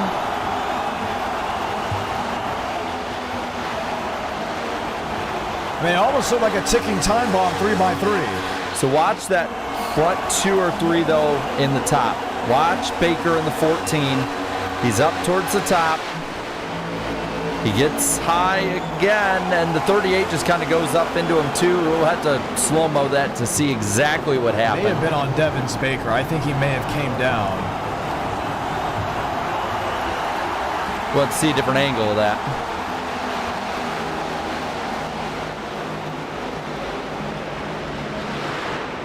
Looking for Baker.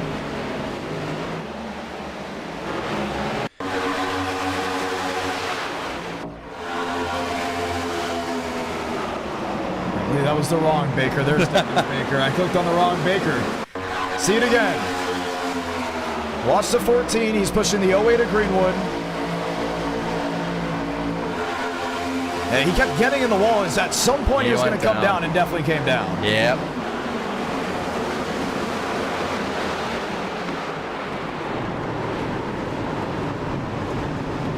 You see Burns in it. You see Garza in it. Buys, of course. Collymore. Caution after caution, but we're going to have a restart with less than 6 laps to go. Dale Greenwood, the driver out of Oakland, California, Malik Ray, Trevor Oswinoth, and now Miles Bagley will be our fast four. We're going to see Frank DeAngelis again, but I mean, he was excessively blinking. He said he had it fixed. We are still saying L1. I don't think he has it fixed. Do you think he has it fixed? It was still blinking right before that. I want to know, did anyone get knocked out, though, down at the bottom of the running order from that incident? Because as we run, Max Steinmeier is out, which leaves 26 total on track. Everybody else, though, as long as Devins Baker gets out, will be able to get up into the lead lap. So it could be 26 in the lead lap, meaning there are 7 that could miss out of the main pack. Interesting. 4 cautions in this duel alone. Wow. I think that's the most we've had for a duel, if I'm not mistaken. It has to be.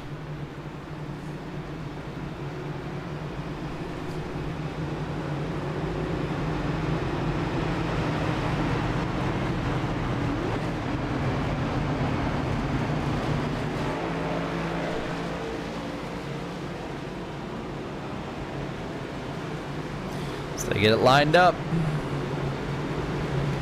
Greenwood, Ray, Oswinoth, Bagley, Buys, and Reel, the top 6. Now they have called the L1 on Frank DeAngelis. He is not listening with 5 laps to go. We'll make it public. If he elects not to listen to it, okay, there you go. It was going to be an L5 penalty, and the From machine will have to find a way back to the front, or at least the top 19 in this case. He's going to have to make a charge, or he's going to be in that LCQ. He's going to be back there with Spencer Burns, too. Whoa.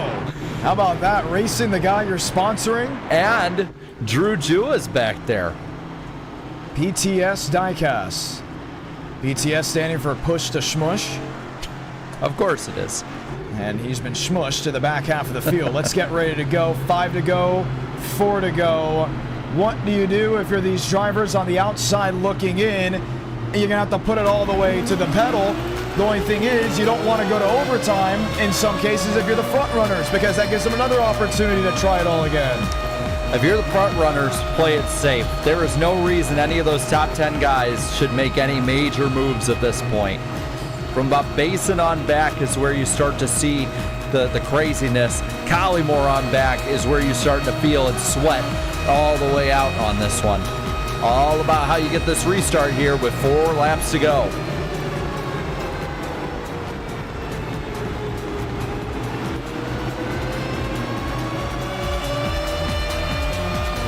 Two by two Chevrolets. Oswinoth, Miles Bagley, 4 to go in Duel 1 at Daytona. Wow, what a restart. I think that was done on purpose, because what is Malik Ray going to do? He's going to charge up a run. That's why Greenwood is swerving. Oh, man, he is a sitting duck, and they're 3 wide. They are all backed up in the top 2 lanes. He's got to go to the outside. Watch this chest There's move. nothing he can do. You block him? No, you don't. Malik Ray, new race leader. And that bottom line is disintegrated. They're all going with Ray. They know who's good at these races. Into 3, coming to 3 laps to go, and they're just scattering everywhere. Dale Greenwood got caught looking, and Sia drops back to 8th. Ray now leads. Let's watch the cut line. Delgado's 19th. DeAngelis is 20th, and now they're backfiring at each other. Oh, man. Stone below the double yellow line. Nearly gets into Dylan Mason.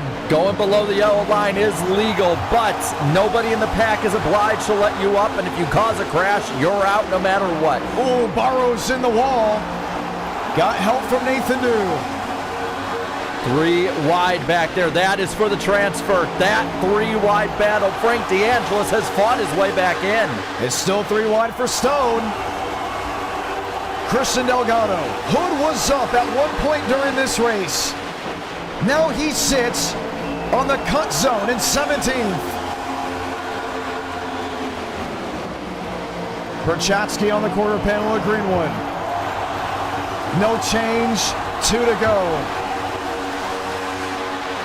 And Garza, first one out with 2 to go. He led the most laps in the last E-ticket at this track. If I'm not mistaken, did Malik Ray win the duel last year? I believe he did.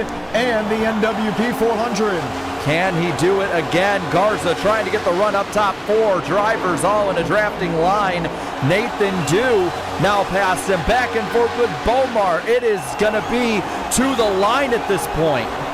Lap and a half to go. Our most recent E-ticket winner, Finnegan Myers, out as we run. Garza topside, Drew Jua not giving much help. Barrows needing something to go his way. Jackson buys. Second lane. This race is official. Salamanca, 1 to go from Daytona.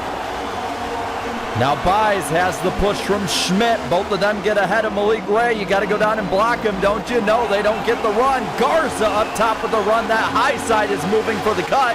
Burns on that line. 3 wide, 5. Contact. 4 rows deep. There's Nathan Dew. He was bouncing all over the place. That gets Joey Stone in. Yaroslav Donskoy has never won anything at NR Night in America. Does that change in duel number 1? Gets shoved by Hall. Gets shoved by Schmidt. Buys to the outside. Donskoy gets covered. The race to the checkered flag has Jackson Buys winning duel 1 at Daytona. Who advances? Christian Delgado, Spencer Burns. Burns is in. Stone is out. Dew is out. Mason is out. Finnegan Myers is in. What a shuffle. And you saw it. Spencer Burns pinned up to the outside wall. Made it in. Frank DeAngelis is headed to the LCQ. Baker makes it in for the 5th year in a row. Wow. The only person to ever do that. Unbelievable. We're watching back on it. Watch again how it all went. Spencer Burns. This is Burns running to the line. He's the 06 on the bottom.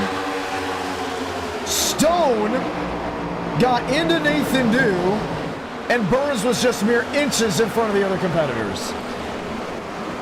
I see on the left side, we're already getting the lineup set up for duel number 2. What they're doing is they're reviewing. They're just making sure everything is good to go being in. Man, Dew went up and into James Bomar. Bomar is headed to the transfer.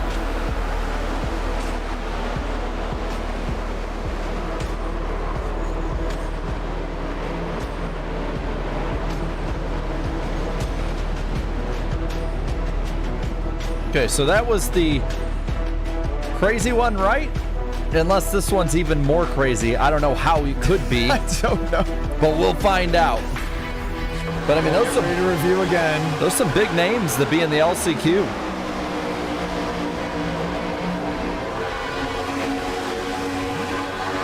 And safe to say, I don't think Frank DeAngelis is too happy with the L1 call.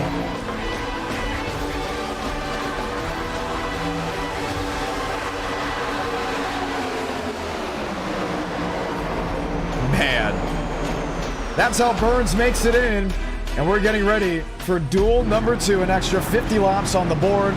Let's go ahead and go back to the starting lineup. Left side of your screen presented by the Pit Stop. once again, so thankful to have the pit stop on. We went through it, so we're going to go back. This is all within the same session. So you'll see it here on the left side of your screen in just a moment.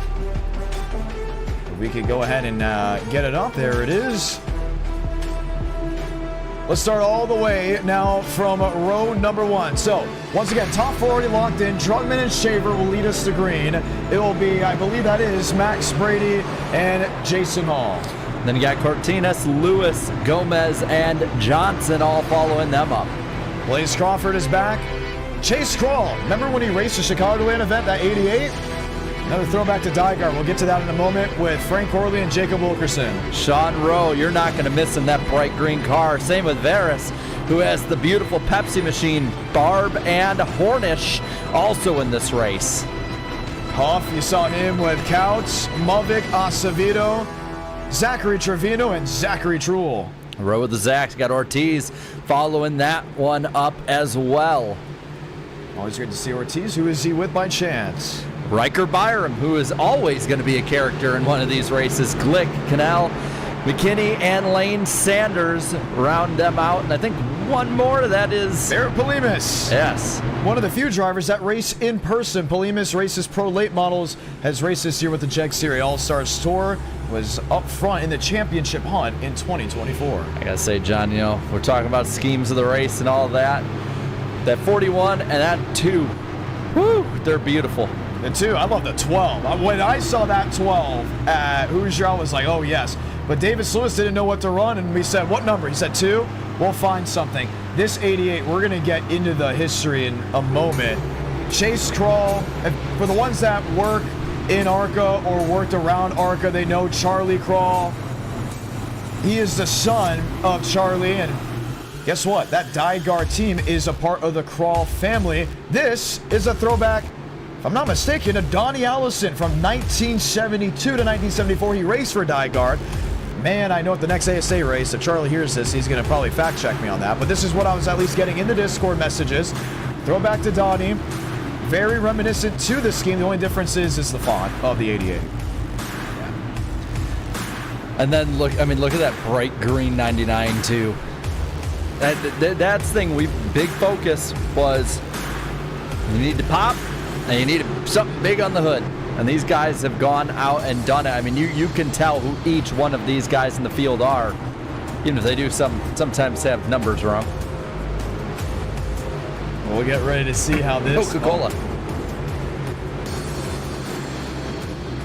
Let's get ready to go. I think some drivers may have forgot a number or 2 on their paint schemes for this one. Nonetheless, we get ready to ride. 1 duel down, 1 more to go, and then the last chance qualifier. Chevy and 4 lead us down. Van Drugman, a 2-time E-ticket champion, alongside Derek Shaver, like the fuse in duel number 2.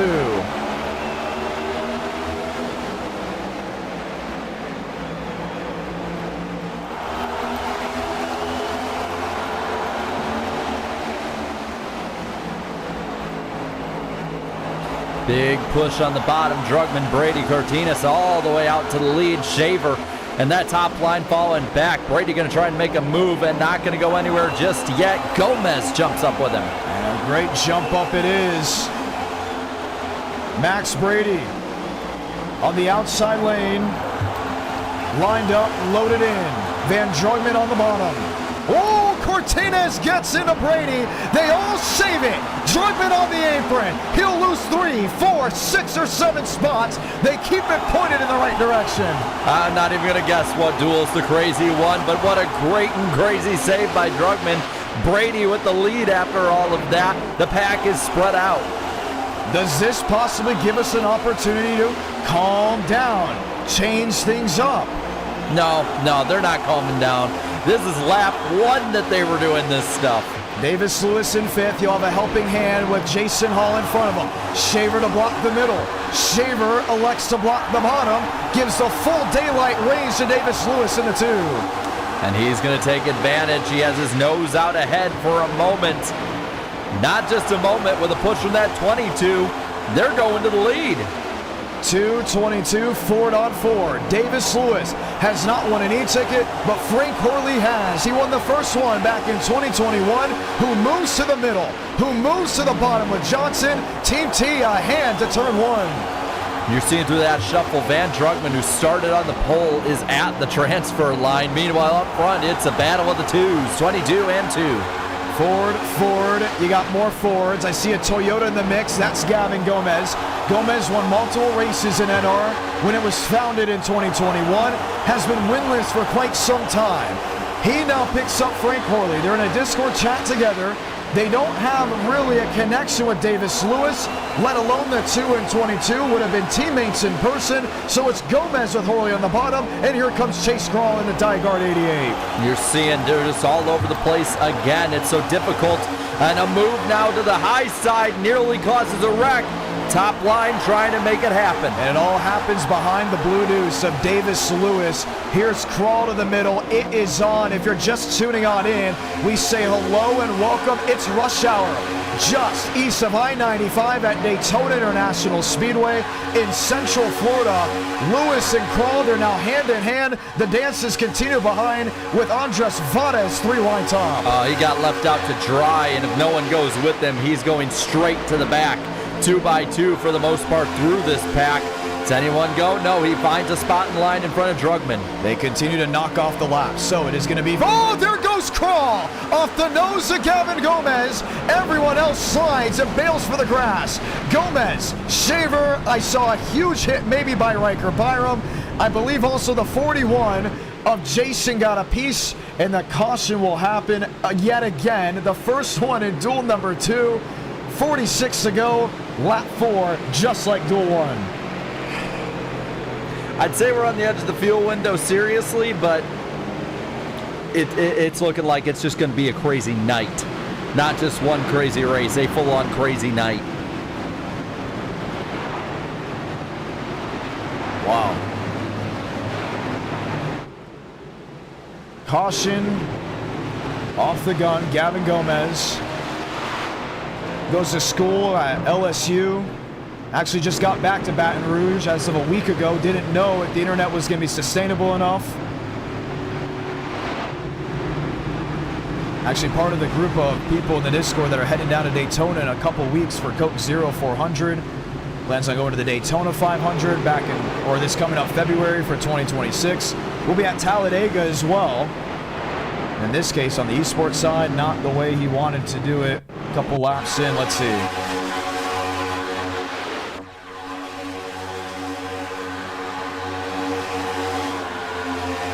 think it may have been on him. I don't think it was on Crawl.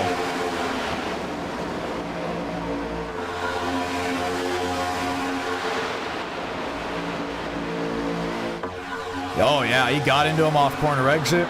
That car is totaled. Oh yeah. I want to follow that 30 through this. Just, I want to see what his view was going through this wreck, because I have a feeling it's probably one of those, oh crap, no, I'm good. Probably is that. Well, let's see it.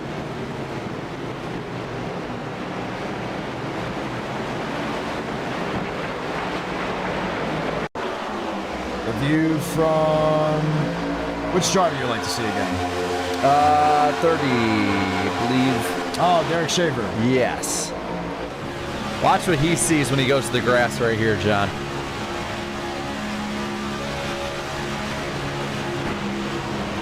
Do you think he's already passed, right? Not so much. Yep, we're good. It's very reminiscent of the early 2000s NASCAR. Remember back in the day when there would be a wreck in the trial, what would people do? Right away, go down pit road or gun it for the grass. You can't really do it nowadays with the modern day stock cars, but on iRacing, you for sure can. We're good. We're not. We're good.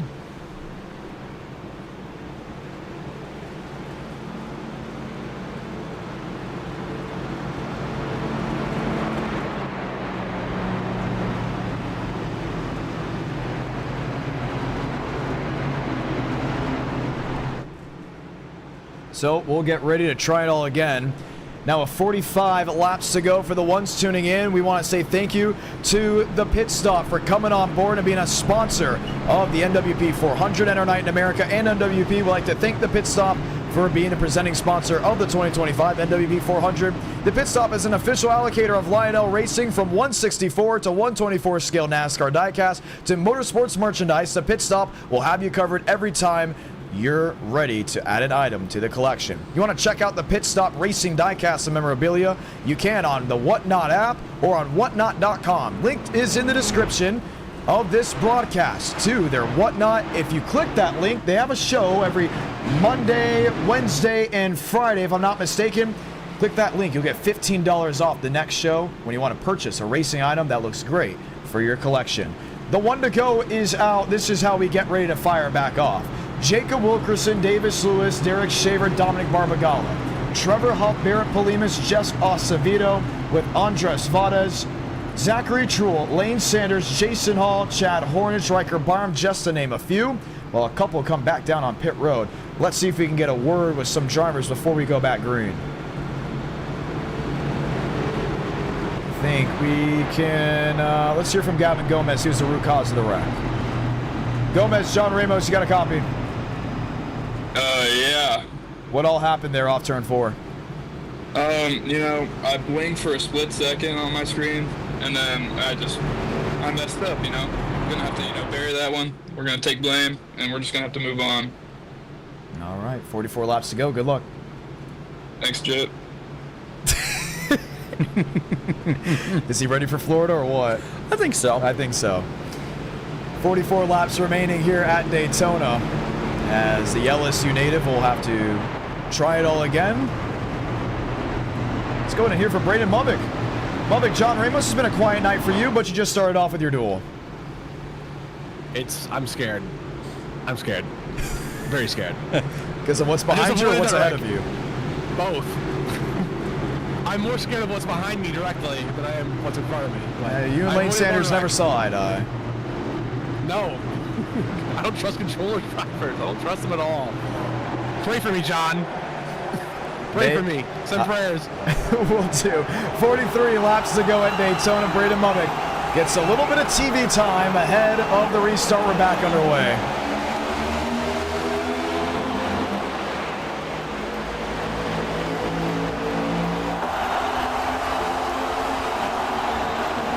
Davis Lewis, Derek Shaver, Trevor Huff, Jacob Wilkerson. Wilkerson on the outside. He's with Dominic Barbagallo. Polimas nearly clipped the 17 on the wrong side. Who's that? Lane Sanders lined in as well with the 41 machine of Jason Hall. Trevor Huff jumps up to the top. He's going to try and lead the way to the lead of the top line and the race itself. He looks for it, not getting there just yet though.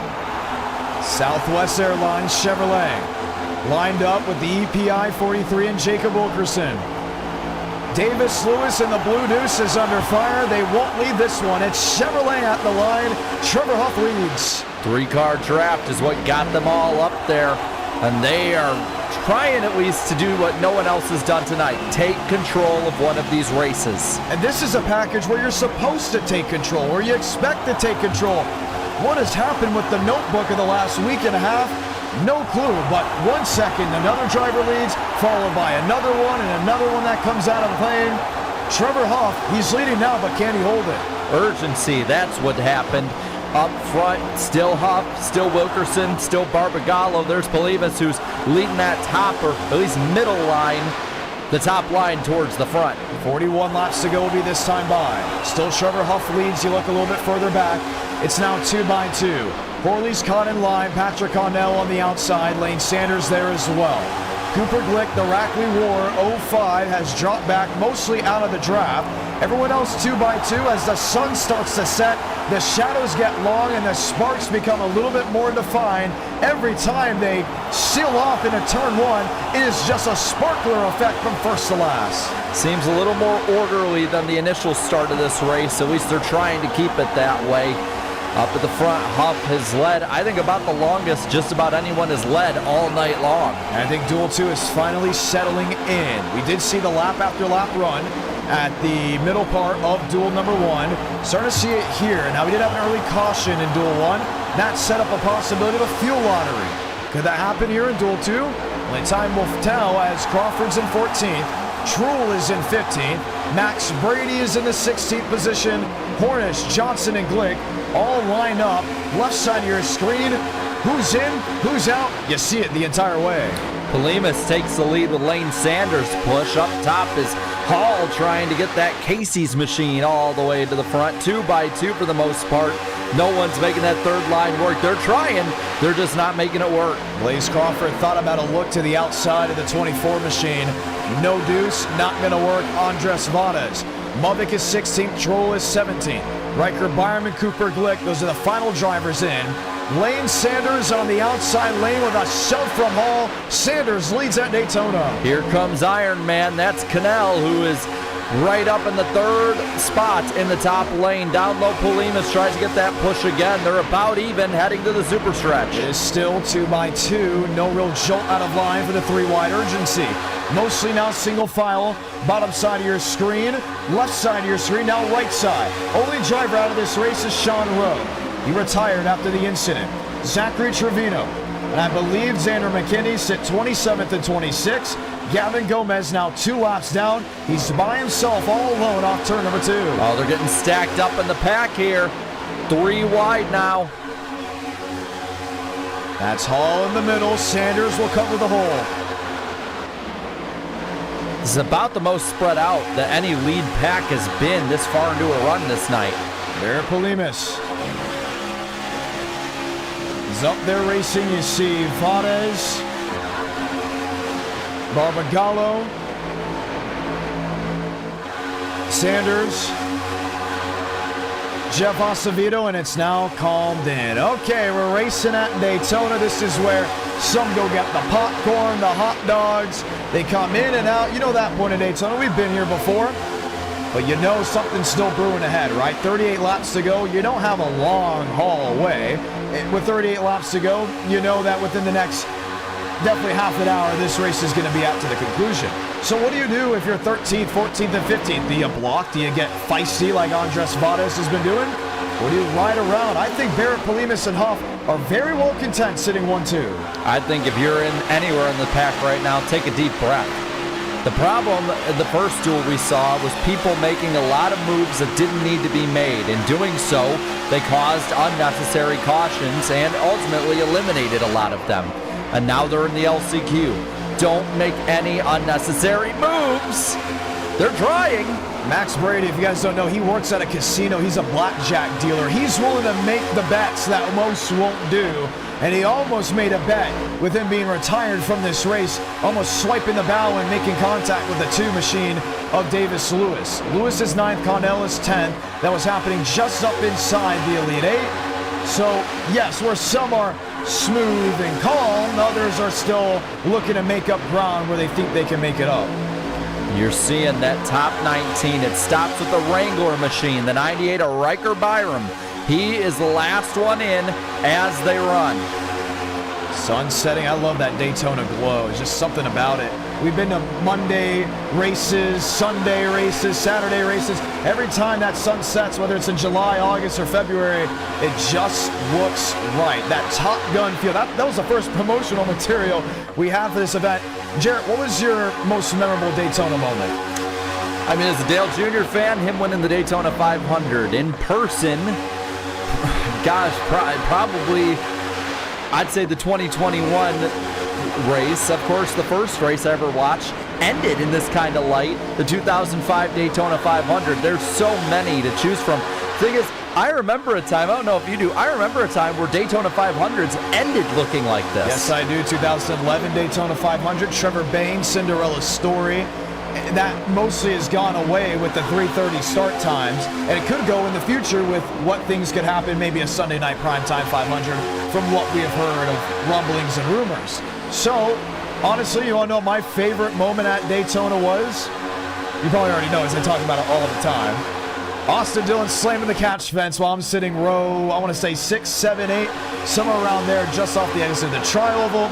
I forgot that it was a Sunday night Coke Zero 400. It ended at 2:43 in the morning Monday. And Austin Dillon hit the fence, and it was a bad, bad moment. But I got the greatest home video out of it, and still it's saved to my phone to today. And I've seen that video. It is insane.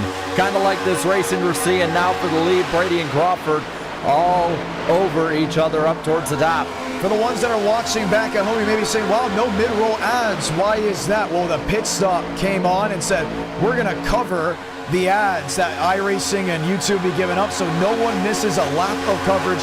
Once again, if you want to be thankful for no ads in the middle of this broadcast, check out the pit stop for coming on board for the NWP 400 Duels and main event. The pit stop is an official allocator of Lionel Racing. You get diecast from scales 164, 124, and Motorsports merchandise. They have shows Monday, Wednesday, and on Friday night where you can get some of the best diecast and memorabilia. You can check them out on whatnot.com or on the Whatnot app. Once again, the pit stop. They'll be racing in the LCQ with Joey Stone. We'll see if they can get it done. Well, and tomorrow night, too, we have the NWP on Danny B's channel. And, John, I believe we have a guest tomorrow. Yeah, who's that guest? Is that some guy? I think it's some announcer. I don't know. I think it's you. Oh, yeah, I think so. Yeah. John will be on with us tomorrow on Danny B's channel talking all things NASCAR, NWP 400. And we'll even play a few fun games. Maybe John can win Random Driver of the Week this time. I'll definitely ask if it's Cale Gale. It's not. 32 laps to go, mostly unchanged, 2 by 2. I think Duel 1 was definitely the more... Ooh, I've had announcer Don't say before. it. Don't say it because we have time. We have 32 laps left in this thing. But we definitely formed out in a way where there's a consistent flow. Mateo Ortiz, Frank Corley, Braden Mubbick. You can tell Mubbick has definitely gotten a little more calm with his surroundings of the drivers. He's got Patrick Connell in the mirror. He's got Andres Vadas there as well. But Mateo Ortiz dead ahead of him. Is he someone willing to work with to break up the Blaze Crawford-Max Brady duo that worked down to turn 1? I mean, they can probably at least test it, see how it works in case they need to make that move for a transfer or they need to make that move to win. Lap car, they're approaching. Now we're going to see that first little monkey wrench thrown into things. And that should be the 19 machine, Gavin Gomez.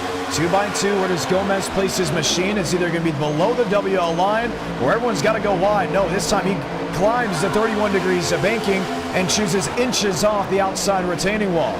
Brady and Crawford 1-2. Ortiz and Horley 3-4. Hall, Connell, Lewis, and Polimas, followed by Derek Shaver. That's the top 10.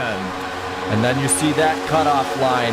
Top 19 with 30 laps to go. Chad Hornish, the one in right over Everett Counts. Now Van Drugman, the breakout star of 2025, while you see Braden Mubbick going for the lead, at least trying to get that run built. He's up the third. He can't get the second. Max Brady will shut the door on him. Crawford will make sure it's locked. That allows Ortiz on the bottom to gain momentum. Braden Mubbick stuck in a jam with Patrick Connell in the 10. And now they're actually going to go different lanes for a moment. Crawford holding up that 42 of Mubbick.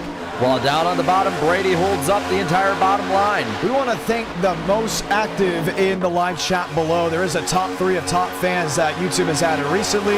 Lucky Duck Motorsports, Connor Lines, and Patrick Connell are the top 3 most active in the live chat. So thankful to you guys keeping it active as we continue logging laps at Daytona. Most active for the lead right now, it's going to Braden Mubbick. He's the one who takes the top spot from that duo in second and third.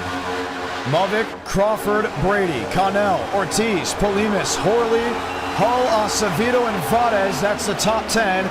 Braden Mubbick in the McVice 42. It's changed over the years, but that number hasn't. He leads at the World Center of Racing. We saw Connell go back. He kept going back, but he gets picked up by the high side. We're seeing that patience that we didn't see in the first duel. 28 to go.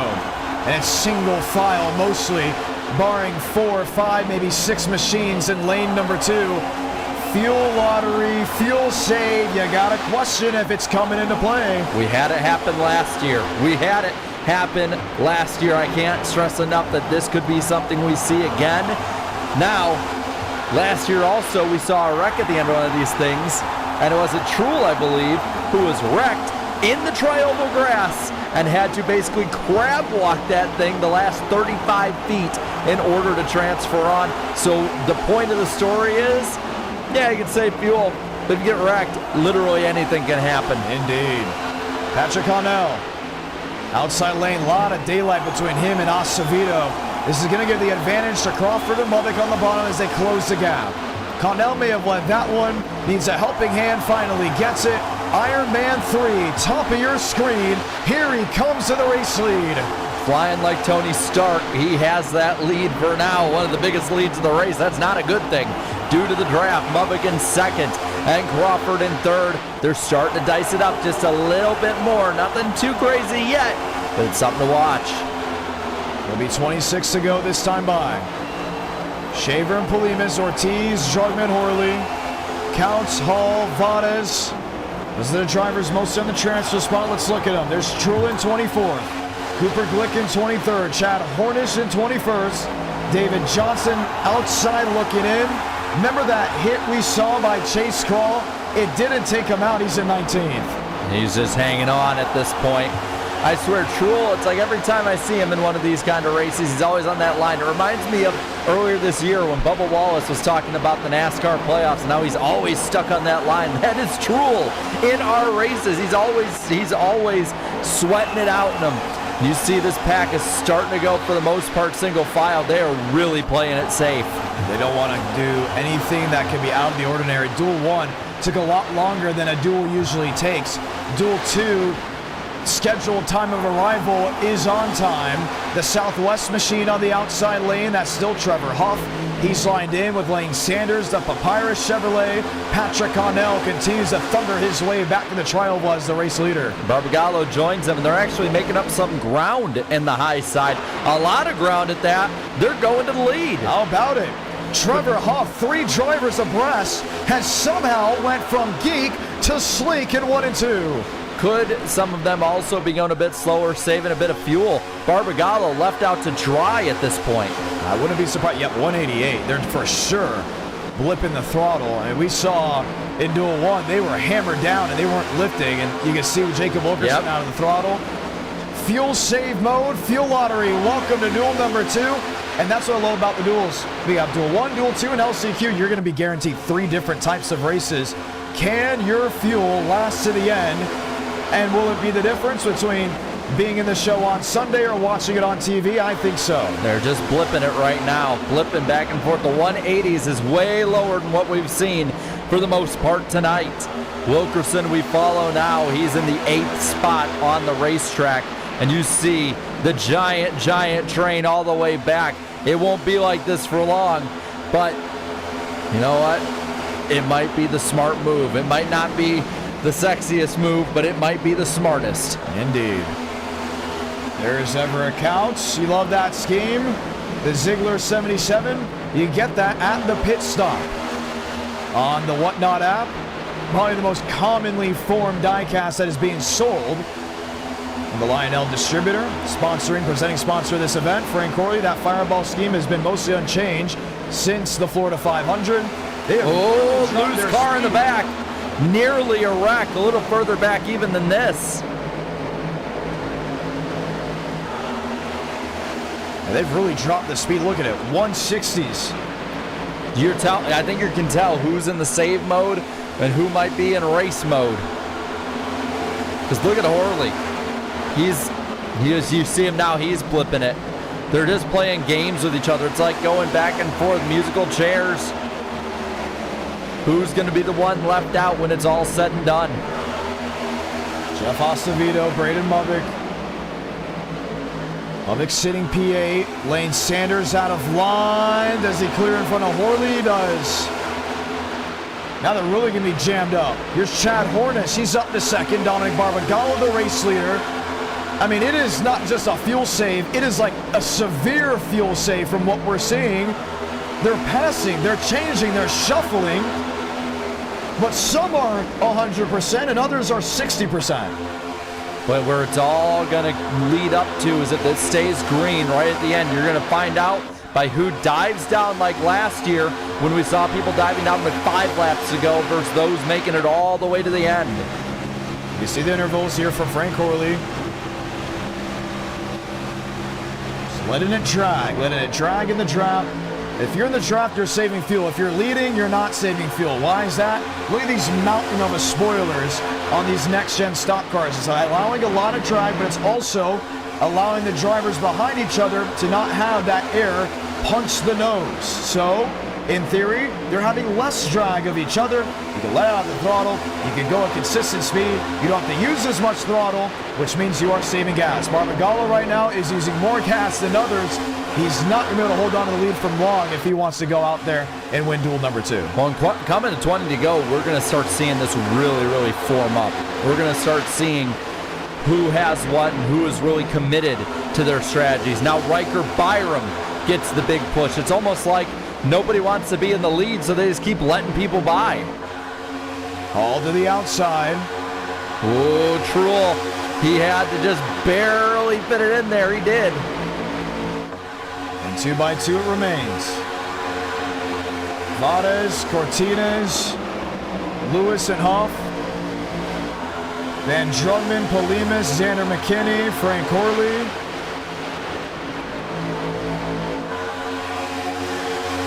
The moves are getting a little more aggressive now. You're seeing quicker moves from line to line. David Johnson, race leader, down into turns 3 and 4. He's got the advantage. I'd be interested to see how somebody like David Johnson leading is with the throttle compared to somebody in the back like Horley or Braden Movick. See what the actual difference is and just how much they're using. 2x2. Cornish P9. And you can visibly see it. The speed-wise, it's completely changed. The cars aren't sealing to the ground as they were earlier in the event. What'll be interesting too is who's going to be that first one that says, I can make it, I'm going for it, and races their way to the front, or forces others to race who aren't sure if they can make it. Cooper Glick, Chad Hornish, Davis Lewis.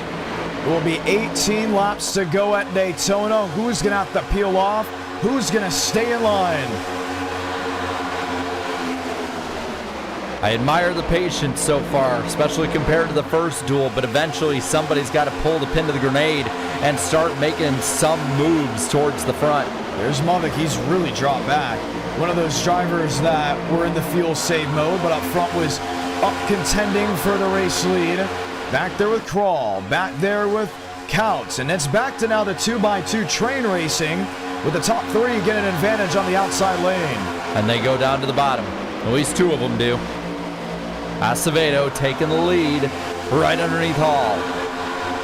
Now you won't see this in the LCQ. It's 20 laps. You're on the gun, right? This is what you've got.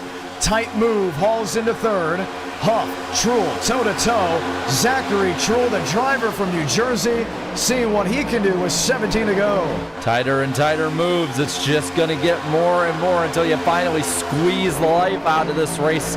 And you're looking at him do that. I mean, look at the way there's a little bit of a blip there from the 66. He's trying to get in line. You're seeing these moves that are just calculated, so much more calculated in the first race. There's always a difference from Duel 1 to Duel 2. It's so consistent. What we've been able to see, what we've been able to watch change and fluctuate. And Riker Byram sits 14th. Wrangler Jeans Machine, 16 to go. I will say, for people saving fuel, this might be one of the most odd ways we've seen one of these duels go. Yeah, we've seen fuel saving before, and it'll be a couple laps, and then they'll just go back to it. The hard-nosed racing. It's been, here, you can take this spot, you can take that spot. It's not really the fuel saving that you see in person when they'll go 3 wide, 4 wide, and hold, right? Everyone just together will slow back. We're still seeing the passing, but they're still saving fuel. And I know NASCAR fans, they have fuel saving as a bad taste in the mouth now on super speedways because of how it has really changed the way of super speedways IRL. But with this one, it's a little bit more unique. Just look where Movick was. He was 20th. Lap and a half later, now he's 10th. And it's because some drivers, they don't feel like they're safe enough yet. They have to drop back. Others, they're confident enough. They'll go up there and they'll lead some laps. At some point, everyone's going to be to the good. and they're going to go back full throttle. When you do that, are you 20th or are you in the green in 6th? That is going to be the game that's being played with so many of them, and you're starting to see a lot of the guys like Horley and Mubik move their way forward. Polimas, Sanders. Let's just look outside. Trevino, Cooper Glick. Glick in 25th. He's got to make some moves. One caution in duel number 2. It started off with a bang, and now we're all calculating, and drivers are looking to sell for X, coming to 14 laps to go. Thing, you're starting to run out of time. Tick, tick, tick. It's the hourglass is emptying really, really fast. 14 laps left. Yeah, that can be a lot at a super speedway, but again, somebody has to start going all out and make their way forward. Off on the outside, Vades on the inside. Van Drugman's in 4th. He's on the outside of row number 2. Third line forming up. Crawford, McKinney, Max Brady. Braden Mubik is up there. Is this where we start seeing the aggression? Horley and Mubik now take the lead of this race on the high, the very high side. I think Mubik has a lot of trust in Horley's 22.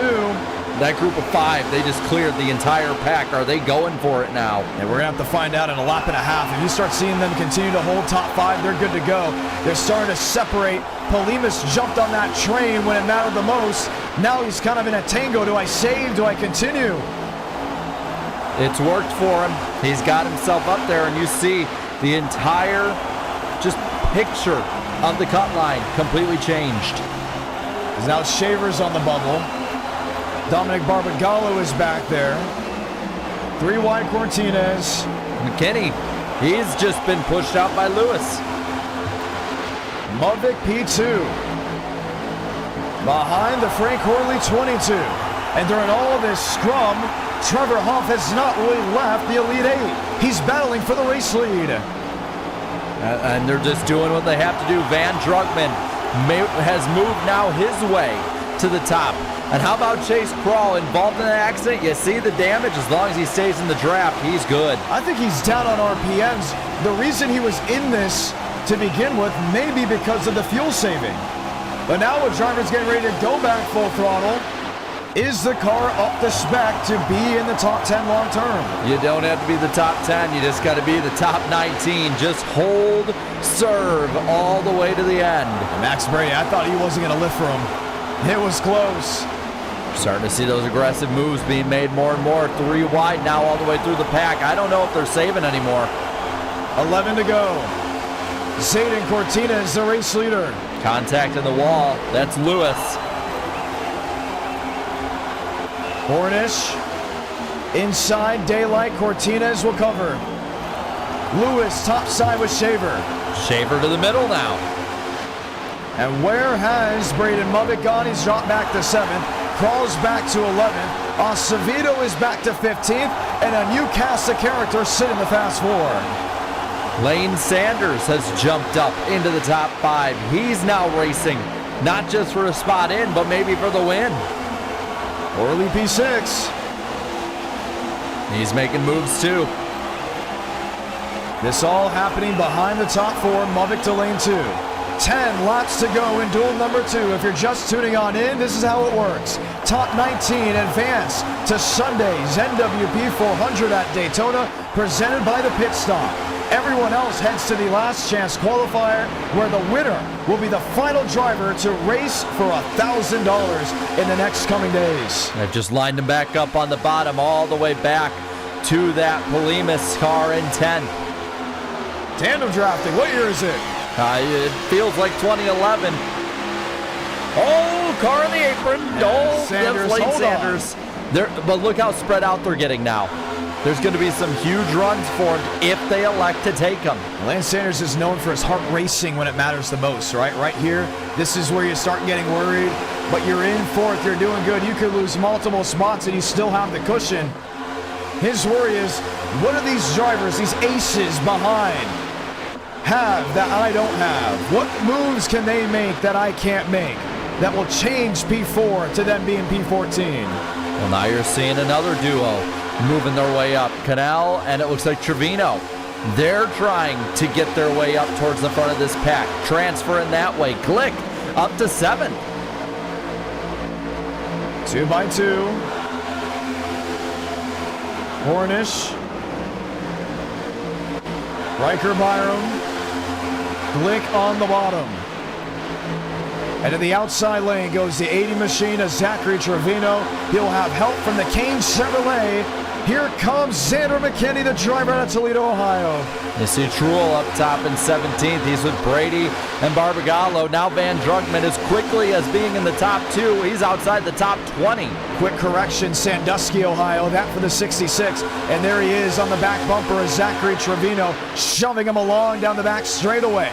Chevy on Chevy.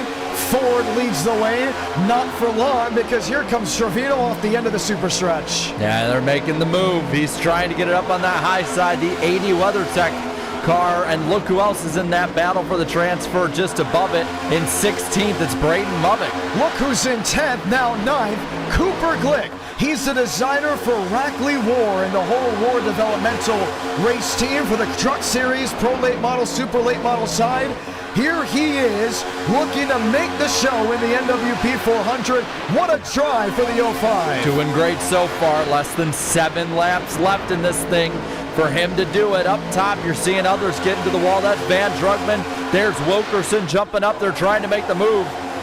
They got to make something work. They're all outside the top 20. Will be 6.5 laps remaining as they pinpoint halfway down the super stretch. Here's the move by McKinney to the inside lane.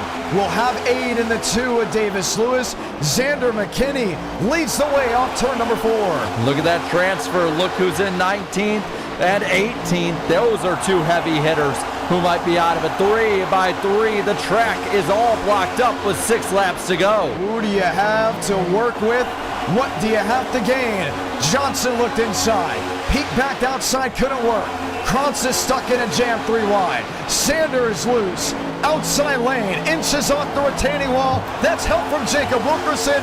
3rd lane in trouble as they race for the lead. Keep in the back of your mind, if they didn't save enough fuel, how does that affect it? If somebody runs out in the middle of this pack, it could be game over for everyone. Here's Riker Byram, the West Texas native. Wrangler jeans, that's what he wears when he goes out. A cowboy hat, make it a Stetson.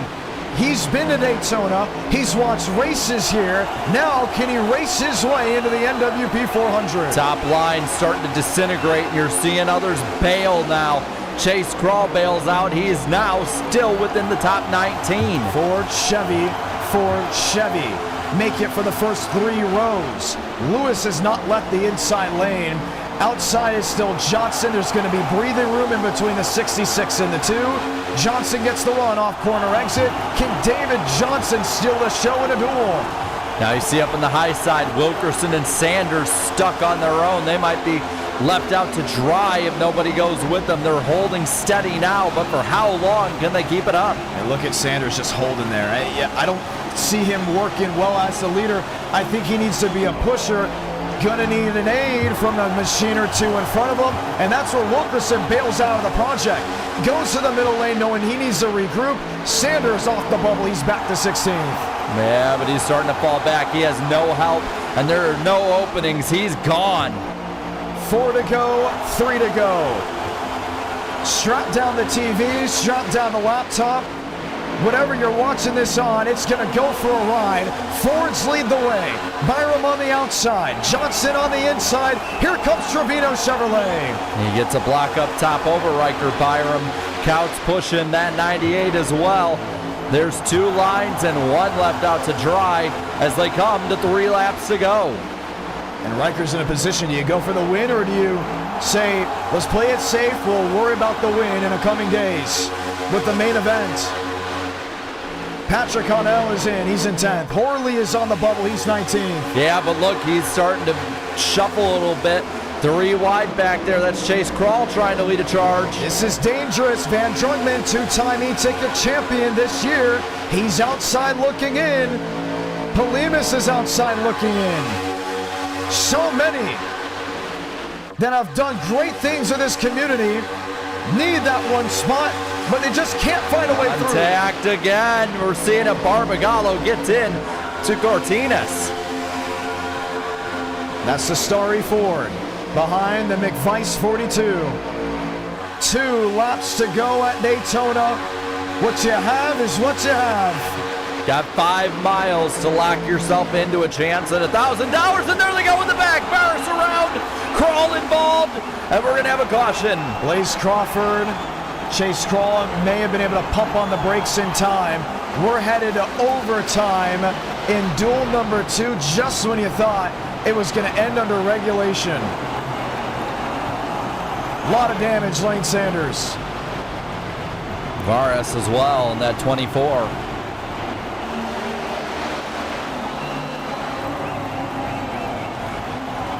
Let's see what happened.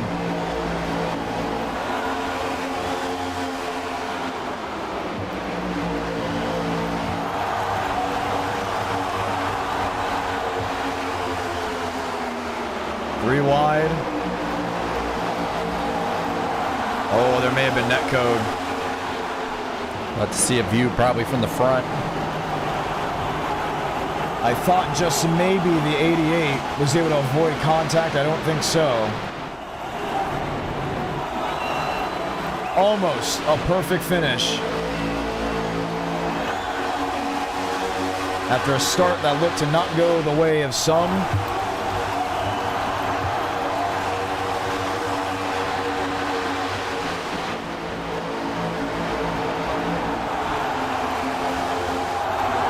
See the blimp. Top side view. Watch the 86 here. I think that's where it sparks off. He kind of goes up, down. Ooh, that's... Yeah, net code. 3 feet of net code. Can't really blame it on anybody. I mean, no. That's all it was.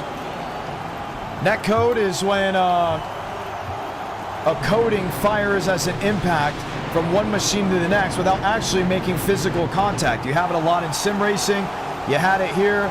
No one can make it to the end on fuel for an overtime finish, so money stop time in duel number 2.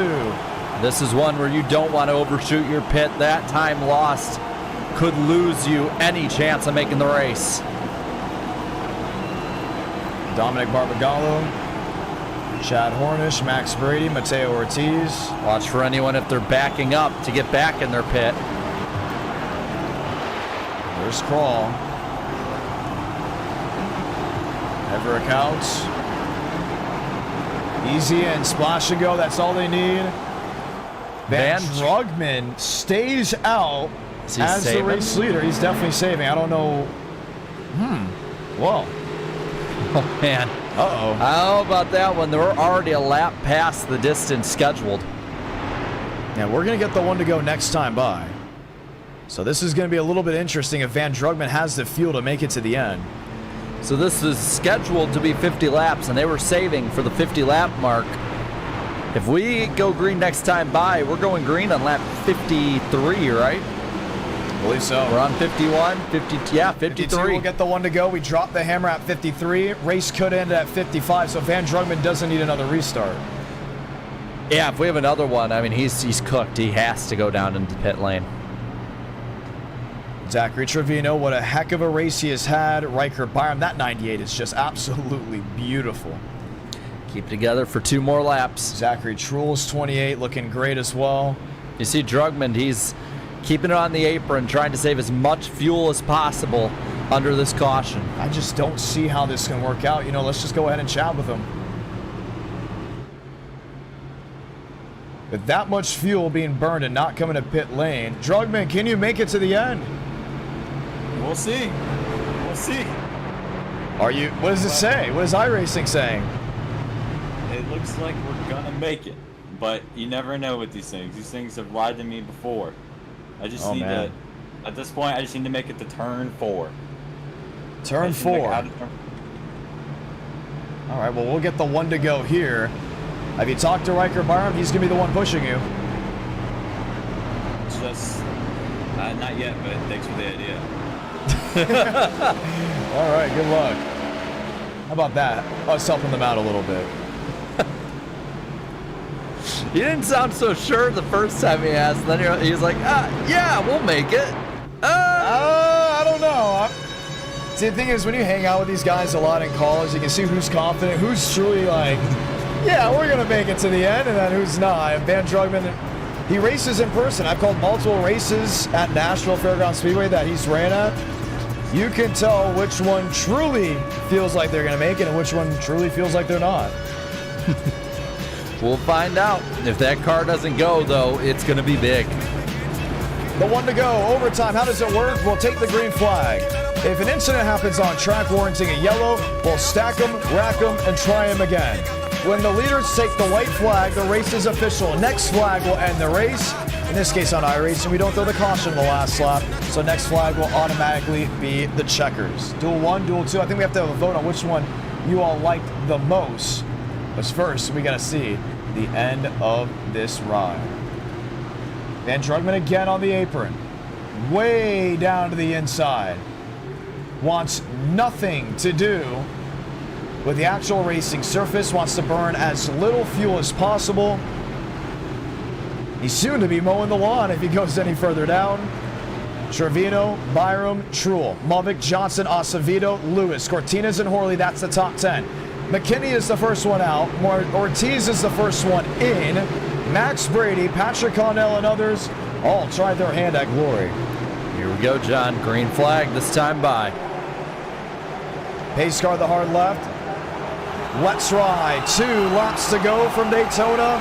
Overtime attempt 1 in Duel 2. He's got plenty of gas still. Byram looks to the outside. Thinks better of it. Slots back in line with Braden Mulvick behind. Top line's getting all bunched up, and you're seeing them fall and fall quick. Others bailing, others trying to bail. Contact 3 wide. They keep it together. One pull to the inside, one sliding Max Brady. Another going around Patrick Connell. Will the caution wave? No caution just yet. We stay green. Van Drugman, the leader to turn 3. All right, let him race. Van Drugman's still up there. We have 2 different packs. One for the transfer, one to race for the win. Coming down to the line. Connell is there. Hornish is there. We're going to have a fight for the spot. Salamanca! 1 to go from Daytona. 2 in the outside wall of the tri-oval. They're all wrecking now at this point. Just survive to the finish. That was Davis Lewis, Trevor Huff. This is the race for the win. You're seeing those guys that crashed. They'll be racing for the transfer. We can catch them after the race for the win. Mulvick now takes the lead on the high side. He's got to push from Acevedo. Another one. There goes Van Drugman down on the apron. Is he out or did he get shuffled out? I'm not sure, but I think he feels pretty safe. He might be out. So can he make it to the line? Acevedo, Braden Mulvick. Who will win Duel 2 at Daytona? Acevedo to the outside. Mulvick to cover. The McVice 42 will race his way into the NWP 400. Mulvick wins it. Who's in? Here's Van Drugman. He makes it. But what about the rest?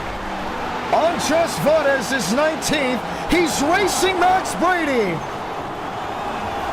Max Brady will race his way into the NWP 400. Wow.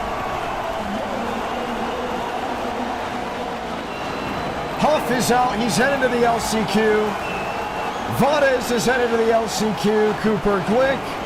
LCQ bound with Patrick Connell, Davis Lewis, Xander McKinney, and Lane Sanders. Well, what a finish.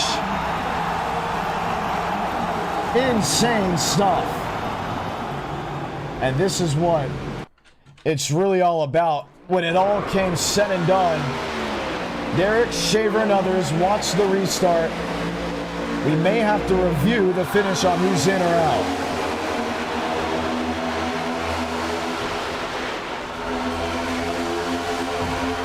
We got to see back on that wreck. I mean, what was going on?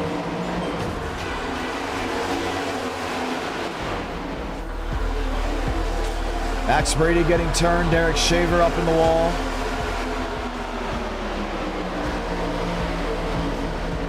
I'm just amazed that 12 car was able to just coast it to the end.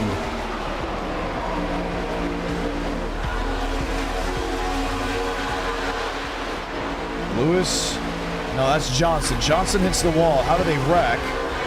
Davis Lewis was going for the middle lane, and he was good. That's the difference between making the turn out. Stay in line. You have the race won. Or not run, excuse me. You have your transfer locked if he just stays in line. And so did Jacob Wilkerson, who's forced now into the LCQ. But did he quit on himself? Let's see. Wilkerson made it up to 15th.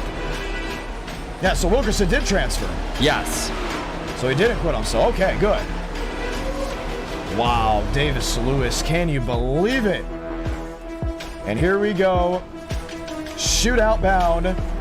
Let's see if we can interview some drivers. The People's Champ is a winner in duel number 2. Mubik John Ramos, you got a copy. Latinos forever, baby! Does it feel a little bit different than 2023? Oh my God, it feels so much better. So much better. The LCQ is tonight. You don't have to be in it. How are you going to watch this one? Who are you going to root for? I'm watching with my feet up. My feet up on the desk. That's how I'm watching this. Oh yeah, that was awesome. Last restart, overtime. What was going through your head?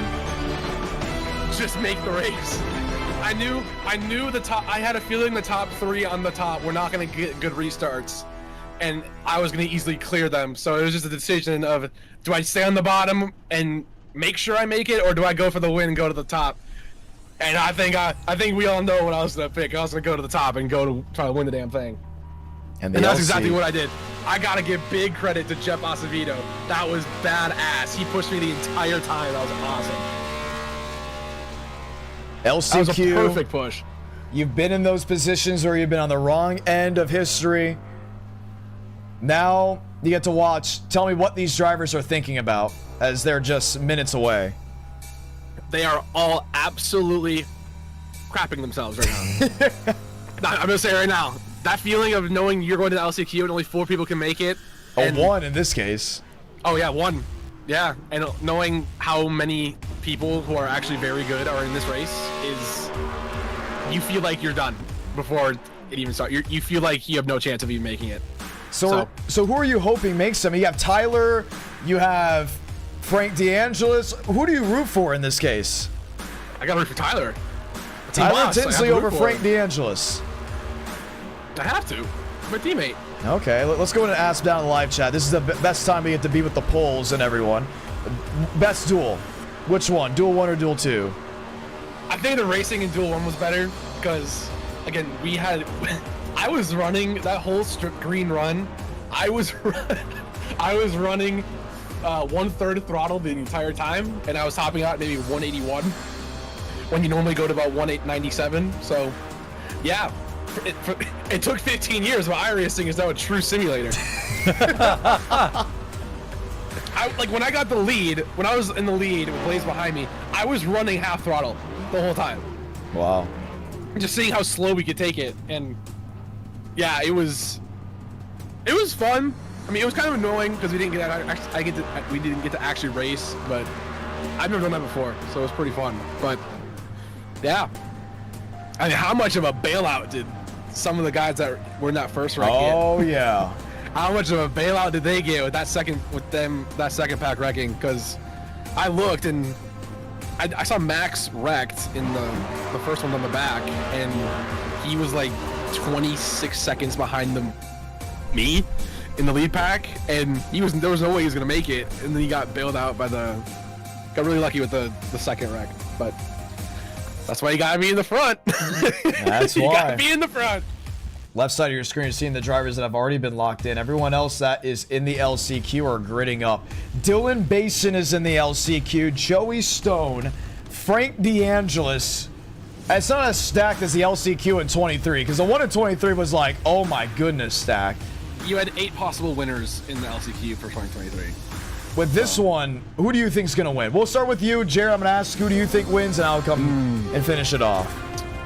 It's going to be tough. I got to say it. I don't trust the internet of Dylan and Frank, so I'm not picking either of them. You saw Frank D'Angelo's blink, I'm guessing.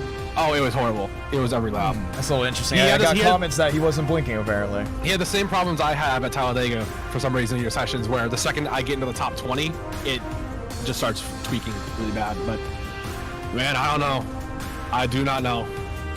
Jared? I guess the person I trust the most on talent is Dylan, but I don't trust the internet. I think second I trust is Huff. I think he has probably the best shot of making it. But again, it's Daytona. Anything can happen. Jared, who do you got? Will do it again in the LCQ.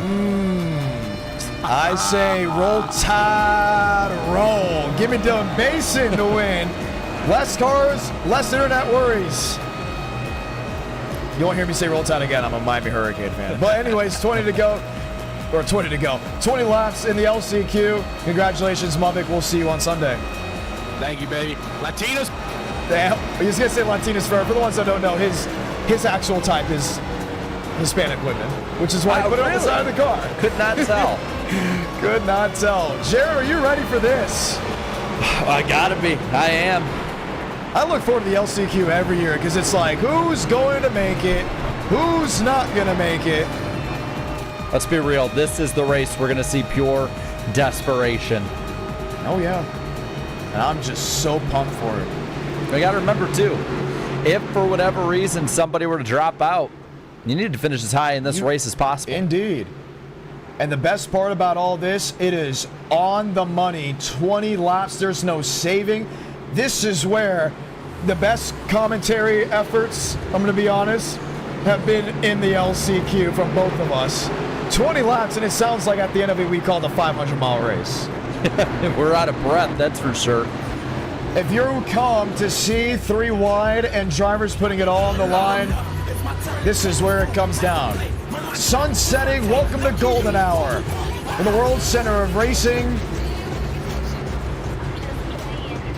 someone's going to call checkmate. Well, and it never fails, too. There's always somebody who completely forgets the rules and doesn't start the LCQ. Yeah. There always is.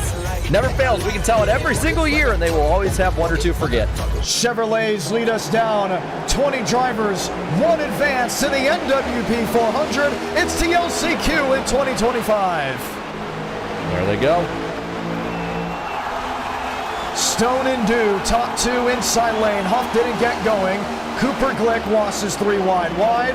It is still mostly single file on the bottom lane.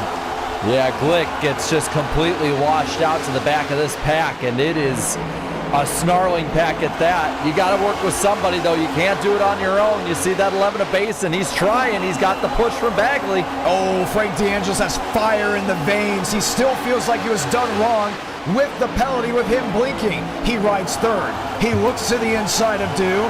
Not an opportunity to come about. Behind is Max Steinmeier to the outside. It's Dylan Basin. Joey goes up high. He leaves the bottom wide open. There goes Dew and the Mountain Dew crew. 19 laps to go. Papa Dew watching back at home. Can Nathan Dew do it again? Got a slam in the side by Bagley as Dylan Basin rockets to the race lead. He's got that push, though, on the bottom. Dew right with him. He clears. He can block if he needs to. Doesn't yet. Joey Stone washed out of the pack and left out to dry. This is where your eyes are glued because you don't want to miss a beat. 3 wide it is. Topside Stone. Gavin Gomez is in the mix as well. Oh, nearly got squeezed into the outside retaining wall. Dylan Basin inside lane with Nathan Dew. Doesn't block Bagley. Now he does off turn 4. He's got the lead. 18 laps left. On the bottom, Frank D'Angelis gives a push to Dew. The bottom 2, or the top 2, go down the block. Basin leaves the door open. Bagley to the lead. Devins Baker outside lane, lined up with the 55, lined up with the 24 and the 10. Outside of Bagley is still the drivers in line. No big change to the 3 wide of Cooper Glick. You're seeing more and more desperate moves are going to have to be made when guys can't make their way forward. Trevor Huff now, third in line on the high side. Top line trying to form up. Not enough to do it yet. Huff, third, fourth, fifth. He's in that bubble, but it's win or bust. Everyone understands that. Who 2 gets into Bagley. Nearly got the 46 sideways. Dylan Basin has just been crowded since the jump of the green flag.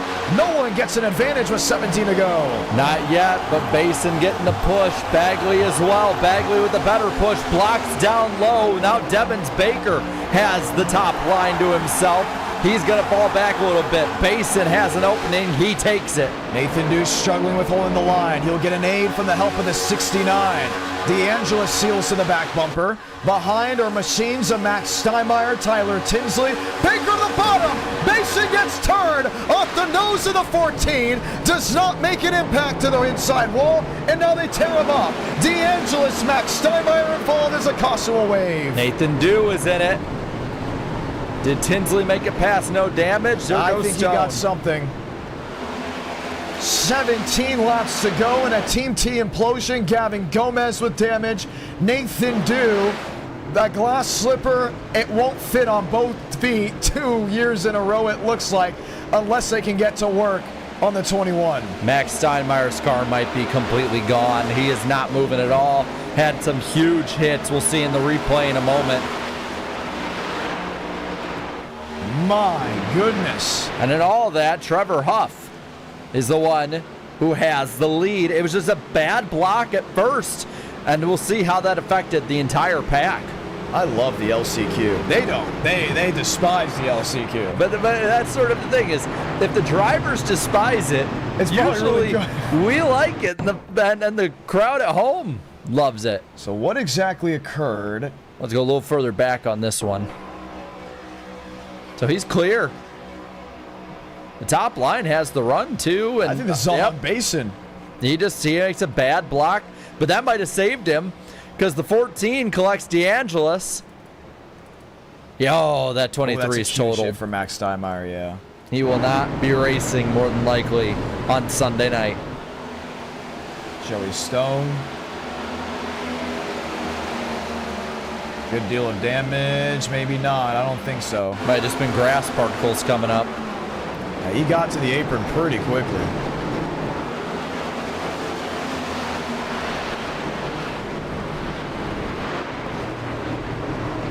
Four-wheel jump. Let's go check in on pit road. Lane Sanders, there's damage. Devins Baker gets backfired. DeAngelis is on pit road. Cooper Glick is on pit road. And Dylan Basin is going to have to refire it in 8th. But that is a lot better than it could have been. Steinmeier's out. Nathan Dew, John Ramos is a kill. Oh no, we're all right. Just a minute of optional. We'll get it back going. What about you? What is Gavin Gomez saying? Oh man, that was fun. That was funny. What happened with him? I can't lie. So I was spinning in that wreck, right? And I came to a complete stop, and I look in my mirror, and I see a big yellow hood coming the barrel into my rear end. Is he out? No, we're both still going. Actually, I don't know his damage. He's got to pit road. We both did. But I'm all right. I don't know about him. The rear end is better than the front end. So, he just got out before me. I guess he's all right. We're both still going. Team T still got a shot winning this. So, you'll see us in the front by the end of this. Maybe the glass slipper still can't fit. How about that? Maybe a little bit preemptive talk. Good luck. That will be the Nathan Dew machine. We'll get the one to go this time by. Do we dare talk to Frank DeAngelis? I think that would be a conversation not worthy. It would be an interesting conversation. It wouldn't be the easiest conversation to have. So we're going to go with Lane Sanders. Sanders, John Ramos, you got a copy? Hey, John. How are you? Car, how is it? I had 30 seconds. I shouldn't even be here, but it's just how it is. It was the stupid move to the outside that was on me, and then the net code. Only I would break both my front wheels with net code damage. Only I would do that. So we're trying. You can't. When there's so few cars, you can't really pass. It's we'll be. I'll tell you in a second. We'll be 10th. So hopefully, maybe we'll have a miracle. I'd like to do good. I'd like to make it in, but racing in memory is pretty important. All right. Maybe we won't. You never know. Good luck there. Lane Sanders doesn't seem the most optimistic out of the 86 camp. Max Steinmeier, this is going to be a tough call right here. Steinmeier, John Ramos is a kill. Oh yeah, we're done. I mean, I debated even not even doing it based on who was in the LCQ, but yeah, we're done. Unfortunate there. Yeah, it's crazy, man. It always happens. Steinmeier not the most happy leaving Daytona after this night. Yeah, we got about 15 others that won't be happy after this race either. Varus, the leader, with Huff on the front row. And we just shuffled this whole thing up. I mean, look at the top 5. I just don't even know what to think. Well, also, you know, looking back, and we've been, you know, keeping track of who's done what so far this year. Trevor Huff, actually, when it comes to those who've competed in every race, only Demos has done better than him this year. He's been in every race, 2 top 5s, 3 top 10s for the e-ticket events this year, and he's in danger of missing this race, of ending that streak. How about it? Got to make something happen. Let's ride one more time. There's 13 laps remaining to see who wins, and the rest of that go home. 62 on the entry list. Here we go for the world's center of racing.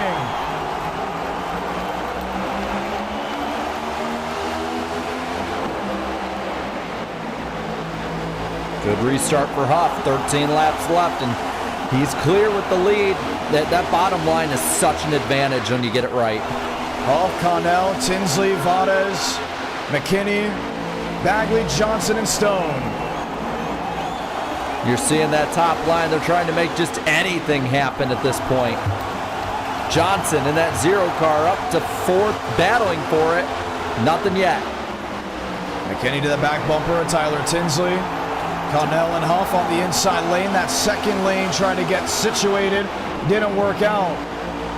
Tyler Tinsley would be such a popular win after everything he's done for this community and all the troubles he's had in these races. With 12 to go, he's running in the 3rd spot. Nearly a wreck in the back. They keep it together. That was Lane Sanders holding on. Tyler Tinsley outside lane. Patrick Connell. The Zero Machine, David Johnson. And this is about the time the actual event will start. Come Sunday, these drivers just want to make it to there. It's maybe tough to pass, but they're making it, they're at least working with it on the bottom side of the racetrack. I don't know what Johnson was doing. They had a run, and he ditched him. That whole top line is gone. Xander McKinney makes a move. 46 of Bagley in the wall. Single car crash. Yep, gone. See ya. Possibly out of the event unless he gets a caution. Here comes Gavin Gomez, threaded the needle, but will get blocked off by Trevor Huff. Great move by Huff, great block on his part. Now does he get enough run to stay ahead of the 10? He does. Here comes Basin up the middle, 3 wide, and he's 3rd. Basin, is he gonna stick with it? He does. Has aid, Lane Sanders, has company, Gavin Gomez. Lane 2 on its feet and rushing down the super stretch. Now does he make the move or does he wait? You got 11 to go. You're probably gonna have to make that move now and hold off people. Top 4 all have now leapfrogged over Trevor Huff. Into the smoke, out of the smoke.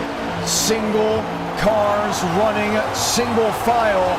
Gomez, Basin, Sanders, and Vades. It's 10 laps to go at Daytona, and Gavin Gomez leads the way to turn 1. But for how long? Who can make that move? Sanders up to 3rd after nearly wrecking it earlier. Huff up to 4th, but he keeps the door open on the bottom. Connell might take it. Mason is there. He's got the lead, and there goes Gomez. Nobody with him. Lane Sanders in 2nd. slam to the back half of Dylan Basin, jumps back wayside. Stone to the bottom, picks up the 11. Pushing, shoving, rubbing, Sanders up out of the groove. Where did Joey Stone come from? He wasn't even in the picture at first. Now he's up to second, right behind Basin. Basin blocking for his life. 9 to go. Look at this racing. It's razor edge. Pushing, shoving, rubbing. Basin on the bottom. Stone on the inside. Gomez watches off for third as they're still toe-to-toe in the mirror. Stone has made the move to the outside, side by side for the lead. Big push from Huff. Joey Stone to the lead with less than 9 to go. Cannon stick. Huff looks topside, no move. Looks to the inside, still has daylight, but Vares will take advantage. Andres Vares to the bottom. He slams the back half of the 83. Great move by Joey Stone. Great block on his part. Vares looks high. Can't make it happen, but he's clear. 24 can make the move if he wants. Here comes Huff with the run. Does the 83 block? He does. Don't count out Dew. He's up to fourth. He's up to third. He has company for second, but has to roll out of the momentum. Oh, man, nearly got turned by Sanders. Nathan Dew is on third. He is holding on to turns 1 and 2. That 24 car we could have talked about being the thumbnail car. Now we're talking about if he even makes the event. He's in fourth, but all over the place. Dew in third. Now Huff trying to make the move, looking around. There goes Vares up top. Tinsley down low in the back. Trevor Huff now up to the top side. He gets the push side by side with Stone. Dew going with the 83. And who's been overly calm? Frank DeAngelis, Cooper Glick. They're waiting in the shallows, hoping for something to strike. Huff is in the middle. Help from Basin. Underneath, Joey Stone will have help from Nathan Dew. Sun setting, lights turning on. 7 to go from Daytona. They will race under the lights, but is it only 7 more laps, or can they make it to the main? It's Huff, it's Basin. The top 2, the best 2 so far in this event are 1-2. 14 drivers in this pack. Bagley, Baker, well off the pace. They may become lap traffic by the end of it. Basin to the inside, about a car length and a half difference to Joey Stone. Lane Sanders is fighting the good fight. He's got the deuce of Lewis in P3. Lewis to the inside to hold off Johnson. And he gets that run to second now, right behind Huff. Does he have enough to make the move? Doesn't look like he does yet. 2 lap cars ahead. That could spoil a lot. 6 to go from Daytona. And now Frank DeAngelis' hand is forced to fight. He will dance with Stone. He'll have company in McKinney, I believe it is. Top side Sanders all over Johnson. Lewis, can the deuce find a way around Huff? Oh, that was a dangerous block, but Johnson had to throw it. He looks low. Here comes Basin to the high side in the middle. He's got it up to third, and now they go up to these lap cars. There's the 14 of Baker out of the way, Bagley out of the way. There's Lane Sanders right into him. 4 wide. They're not going to make it work. They might actually do it. Frank DeAngelis said, I have 2 pins on each side of this bowling ball. He moves them wide and doesn't have to worry about Sanders in the 86. Up a spot they go. 5 to go. The LCQ has lived up to the hype, but who's going to transfer for Sunday? Yeah, 5 laps to go, and it's Lewis with the lead. There goes Nathan Dew, trying to do what he did a year ago. McKinney nearly spins it. He's into Joey Stone. And they spark it up to the high banks of 1 and 2. Stone not happy. He's in the wall. Vares Sideways around. goes Vares. The caution will wave, and we're going to have a restart with Nathan Dew as the race leader. And will this go to overtime or just go to regulation? 2 to go. Could be the restart. Can I get a shirt that says I love the LCQ? We might have to start making them. This is the 3rd year in a row, and it has been that good. It's the race I look most forward to in these qualifiers. Heartbreaker for Stone. He was racing for the lead with about 8 to go. With 5 to go, crashed out of it.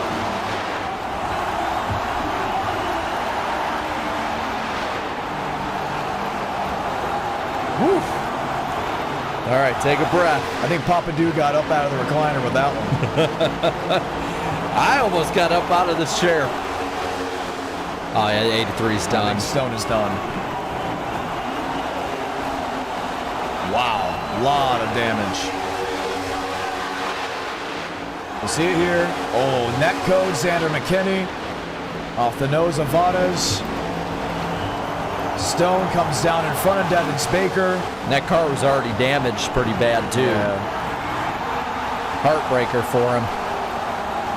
Bagley and Baker, I believe, will still be a lap down. So we're looking at, what, 13 on the lead lap? I believe so. The pit stop. So grateful for them coming on board, helping with the production and what they've been able to do. We'll get the one to go this time by, so under regulation, a 2-lap shootout to the win. Night in America and NWP would like to thank the pit stop for coming on as the presenting sponsor of the 2025 NWP 400. The pit stop is an official allocator of Lionel Racing, from 164 scale to 124 scale NASCAR diecast to motorsport merchandise. The pit stop will have you covered every time you're ready to add an item to the collection. You can check out the pit stop racing diecast and memorabilia on the Whatnot app or on whatnot.com. Links are in the description of this broadcast. If you're wondering why there's no mid-roll ads during this live stream, it is because of the pit stop. So go ahead and check them out and say thank you so much for coming on board for the NWP 400. Yep. 2 to go. Toyota, Ford, it's the front row. Lewis, Huff, Basin. So many storylines, only one will prevail. What happens as the lights come off? Well, and real quick while we have the moment, reminder, tomorrow, John will be live with me, Danny B, and Eric E. And it's going to be a lot of fun talking all things the Glen, all things maybe NASCAR 25, all things Richmond, and maybe John can guess the random driver right this time. He didn't last time, but you know, I did maybe. one time. You did once, a long, long time ago. Jimmy Spencer, believe so. Yeah, I believe that was it. I think that was like one of the first 10 we ever did. And yeah, we'll see if John can get it right this time. But what we know we'll be able to get right is the racing at the end of this event. I mean, they're just going to go all out. You know they are. The LCQ is that incredible. There are 13 left on the lead lap, 13 trying to all vie for one spot. And these cars look so good. Sun is out, but the lights are on. It's glowing. Central Florida always puts on a show. Daytona Beach. And here we go. So this is not an overtime. No. This is of regulation. Pace car hard left on the pit road. Nathan Dew, Gavin Gomez and company. 2 to go in the LCQ.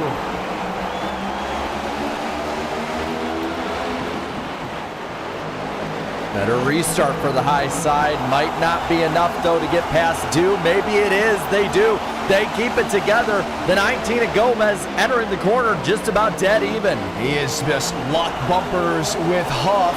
He's locked bumpers with DeAngelis. Lewis on the bottom with Nathan Dew. Does Dew go up to cover? Oh, almost got swiped. 2 Fords nearly together halfway down the super stretch. He's got it, but maybe not for long. Lewis right with him, can't make the move. It's all up to Dew to block the lines. There goes the blue deuce. He's clear, he can make a move, not anymore. Coming to the white flag, Nathan Dew with the lead. Something's gotta give. If they get to the line, the race is official, and that's what we'll see. Salamanca, 1 to go in the LCQ. Nathan Dew still keeping that lead. He has to block the whole track. Trevor Huff gives Gomez the bump. Again, almost even entering 1 and 2. Cooper Glick nearly swiped the bow of the 10 of Patrick Connell. Gavin Gomez on the outside getting shoved along by Trevor Huff. Now they disconnect. Nathan Dew inside, still Huff from the 2. Oh, trouble, there they go.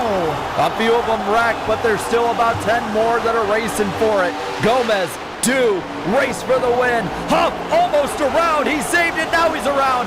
It's going to be Nathan Dew in front of the 2, 11 and 19. This is the finish of the LCQ. Davis Lewis looks one way, back the other. Checkered flag, it's over. Nathan Dew will do it again in Daytona. He races his way into the NWP 400 in stunning fashion. Beats Dylan Basin, beats Frank DeAngelis. The underdog prevails for the 2nd year in a row. I hope he was dressed for this one. My goodness.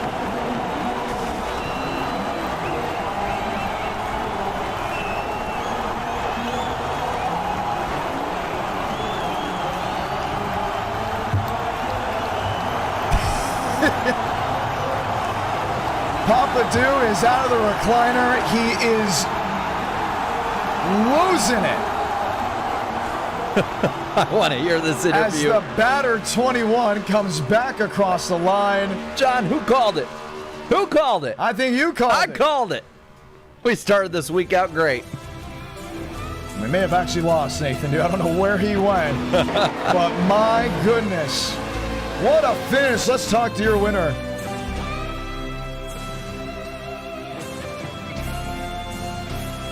Same song, second verse. Congratulations, Nathan Dew.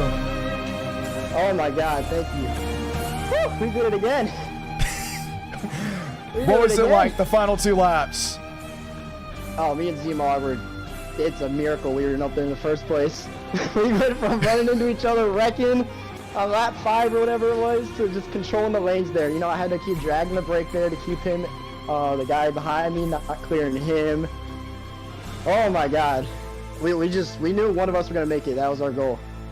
And then when they all started wrecking, Zimar lost his momentum, and then really there was no other run to get past me. I could just hold my line there. Whew. Wow. How about that? I just can't believe it. I couldn't either. I forgot to do a burnout. I started jumping up and down, running around the room. Your tagline was, "Can you do it again?" And the answer is, yes, you can. And yes, you did.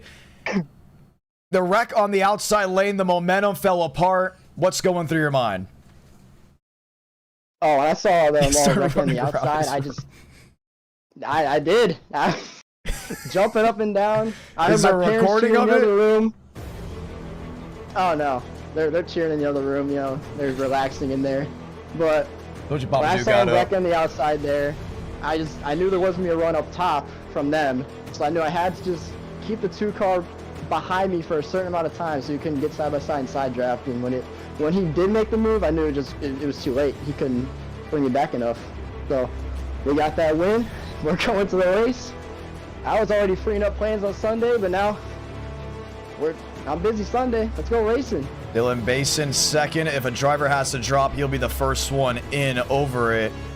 Unbelievable things at Daytona once again. You're going to the Coke Zero 400 as well in a couple weeks, if I'm not mistaken. Yeah. What do you say? What do you say about this? I mean, it looked like this was not going to be your day. Oh man, you never know Daytona. You know, we got up there, then we got faded back a little bit, then we went back up there. You know, it took like 2 moves of me and Z-Marg up there, and then we got back to the front. And yeah, once we got up there, we got really lucky that caution coming out at the exact time to have me and Z-Marg side by side for the lead. And I don't think I've led an iRacing restart in like a year, so. What do you want to say? All these people watching back at home, a lot of them saw you do it last year. We're going to have to make a great clip. Hey, this Green Mountain Dew car finally has a highlight. It's been wrecked a lot, all that, but hey, it finally did something good.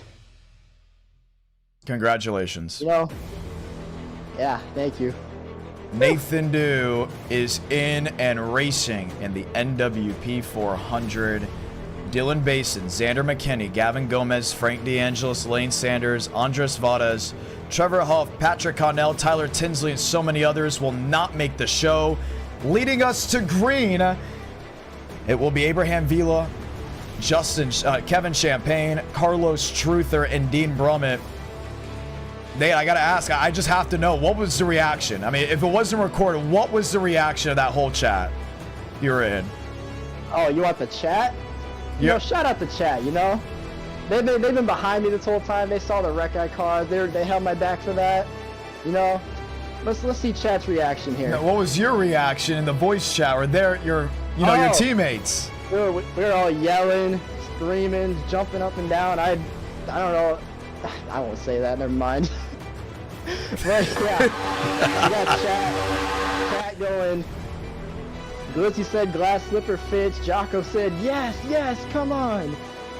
DBJ said the 19 choked. But wow, we did it. TJ's happy. Who else is happy in here? Ruben's happy. 40 recorded the action of the Discord, so if y'all want to go watch that. Oh, there you go. We got to watch that. I have 40 wins on TikTok and YouTube. I'll plug it for him too. Am I not supposed to do that? I don't know. You can do whatever you want. Hell yeah. I'm just happy you have clothes on for this finish. Oh yeah, I do have clothes on. Yeah, it's a little bit different than last time. Oh my goodness. Congratulations. Thank you. Nathan Dew will be starting 43rd in this year's NWP 400. And you wonder why I don't like the... He'll be starting in the NWP 400. He will. You'll wonder why I love the LCQ. You just don't know. Heartbreak's going to set in. Frank DeAngelis, I mean, I guarantee you he punched the wall. He's not going to be too happy tonight with that post-race talk in the Discord. That's the reaction I wish I could see. Yeah. Yeah, that one's probably not too good. Lane Sanders not able to get it done, and 43 drivers are set to race for $1,000 this Sunday night on this YouTube channel at 8 Eastern, 7 Central. You know, Jared, our job every time we put the headset on and the microphones go hot is to give people a reason to tune in next week. Nathan Dew gives people a reason to tune in, I think, every single week with just how he carries himself. These drivers, for the ones that didn't make it, applaud to them. Thank you so much for helping us out with this event. And because of how much demand there is, we need to have race-ins. And this is the end of it. For there to be a winner, there has to be drivers that don't end up capturing the flag. This is what you see. We're going to bring it back to our studios in Nashville, Tennessee for a late race talk. Do we have the full starting lineup, possibly? That one might be difficult to get. We'll have to go ahead and get that one. We'll publish it probably later this week. Maybe, you know what? Maybe we'll have it even on the bottom line tomorrow night on the podcast. There we go. Yeah. I think that's pretty good as well. Well, the lighting may have changed a little bit in our studio here in Nashville, Tennessee. Just a little bit. But, you know what? We've been able to move around a lot. Jarrett, thoughts on the whole racing, the duels, the LCQ? I love it. I love this tradition. I'm big on tradition in racing, and 5 years of this now. Now, of course, these races came in I believe 2023. So just the building of this tradition, the crazy moments that we have, it never disappoints. Nope, never. And we knew it was going to be special because Duel 1, we started with that wreck, right? And we go, hey, we don't get wrecks in the duels. No. And then it continued. Duel 2, we finally got in the swing of things, and after Duel 1, there was a lot of drama and controversy in these group chats. If you saw me on the phone during Countdown to Green, there are admins messaging me questions, by the way. I'm not just going on my phone to play, you know, Angry Birds or whatever. We were looking at the admin chat, and there was a lot of agreeing to disagree. At the end of the day, the LCQ is there for a reason. Can you make the show? You got to see Braden Lovick's reaction. How excited he was that he was not in the LCQ. He got to watch it as a fan, just like you guys did as well. And now 43 drivers, $1,000, 43 storylines. You get to hear it all on Instagram, X, wherever we promote, community NWP. event, NWP tomorrow at 8 Eastern, 7 Central. Unbelievable stuff. Anything else to tag? I just can't wait to be on Danny's channel and kind of talk about it. We got to have a few clips that we post on there about it, too. For sure. We're going to be working on that all night. Sunday, baby. I'm ready for it. Let's go. Man, I wish it was Sunday already. It's unbelievable. Well, for the update, if you guys want to stay up to date on everything on X, aka Twitter, you can follow me on X at IDK Player. You'll find the name Jonathan Ramos. My personal Instagram is now my in-person broadcasting Instagram. It is jonathan.ramos07. Or you can follow me on the esports side at IDK Player. Discord link is in the description below, and subscribe here because you don't want to miss a notification when we go live this Sunday at 8 Eastern, 7 Central. Jarrett, I'm ready. I'm ready too. Let's get it going. We'll see you Sunday night, race fans, for the 5th NWP 400.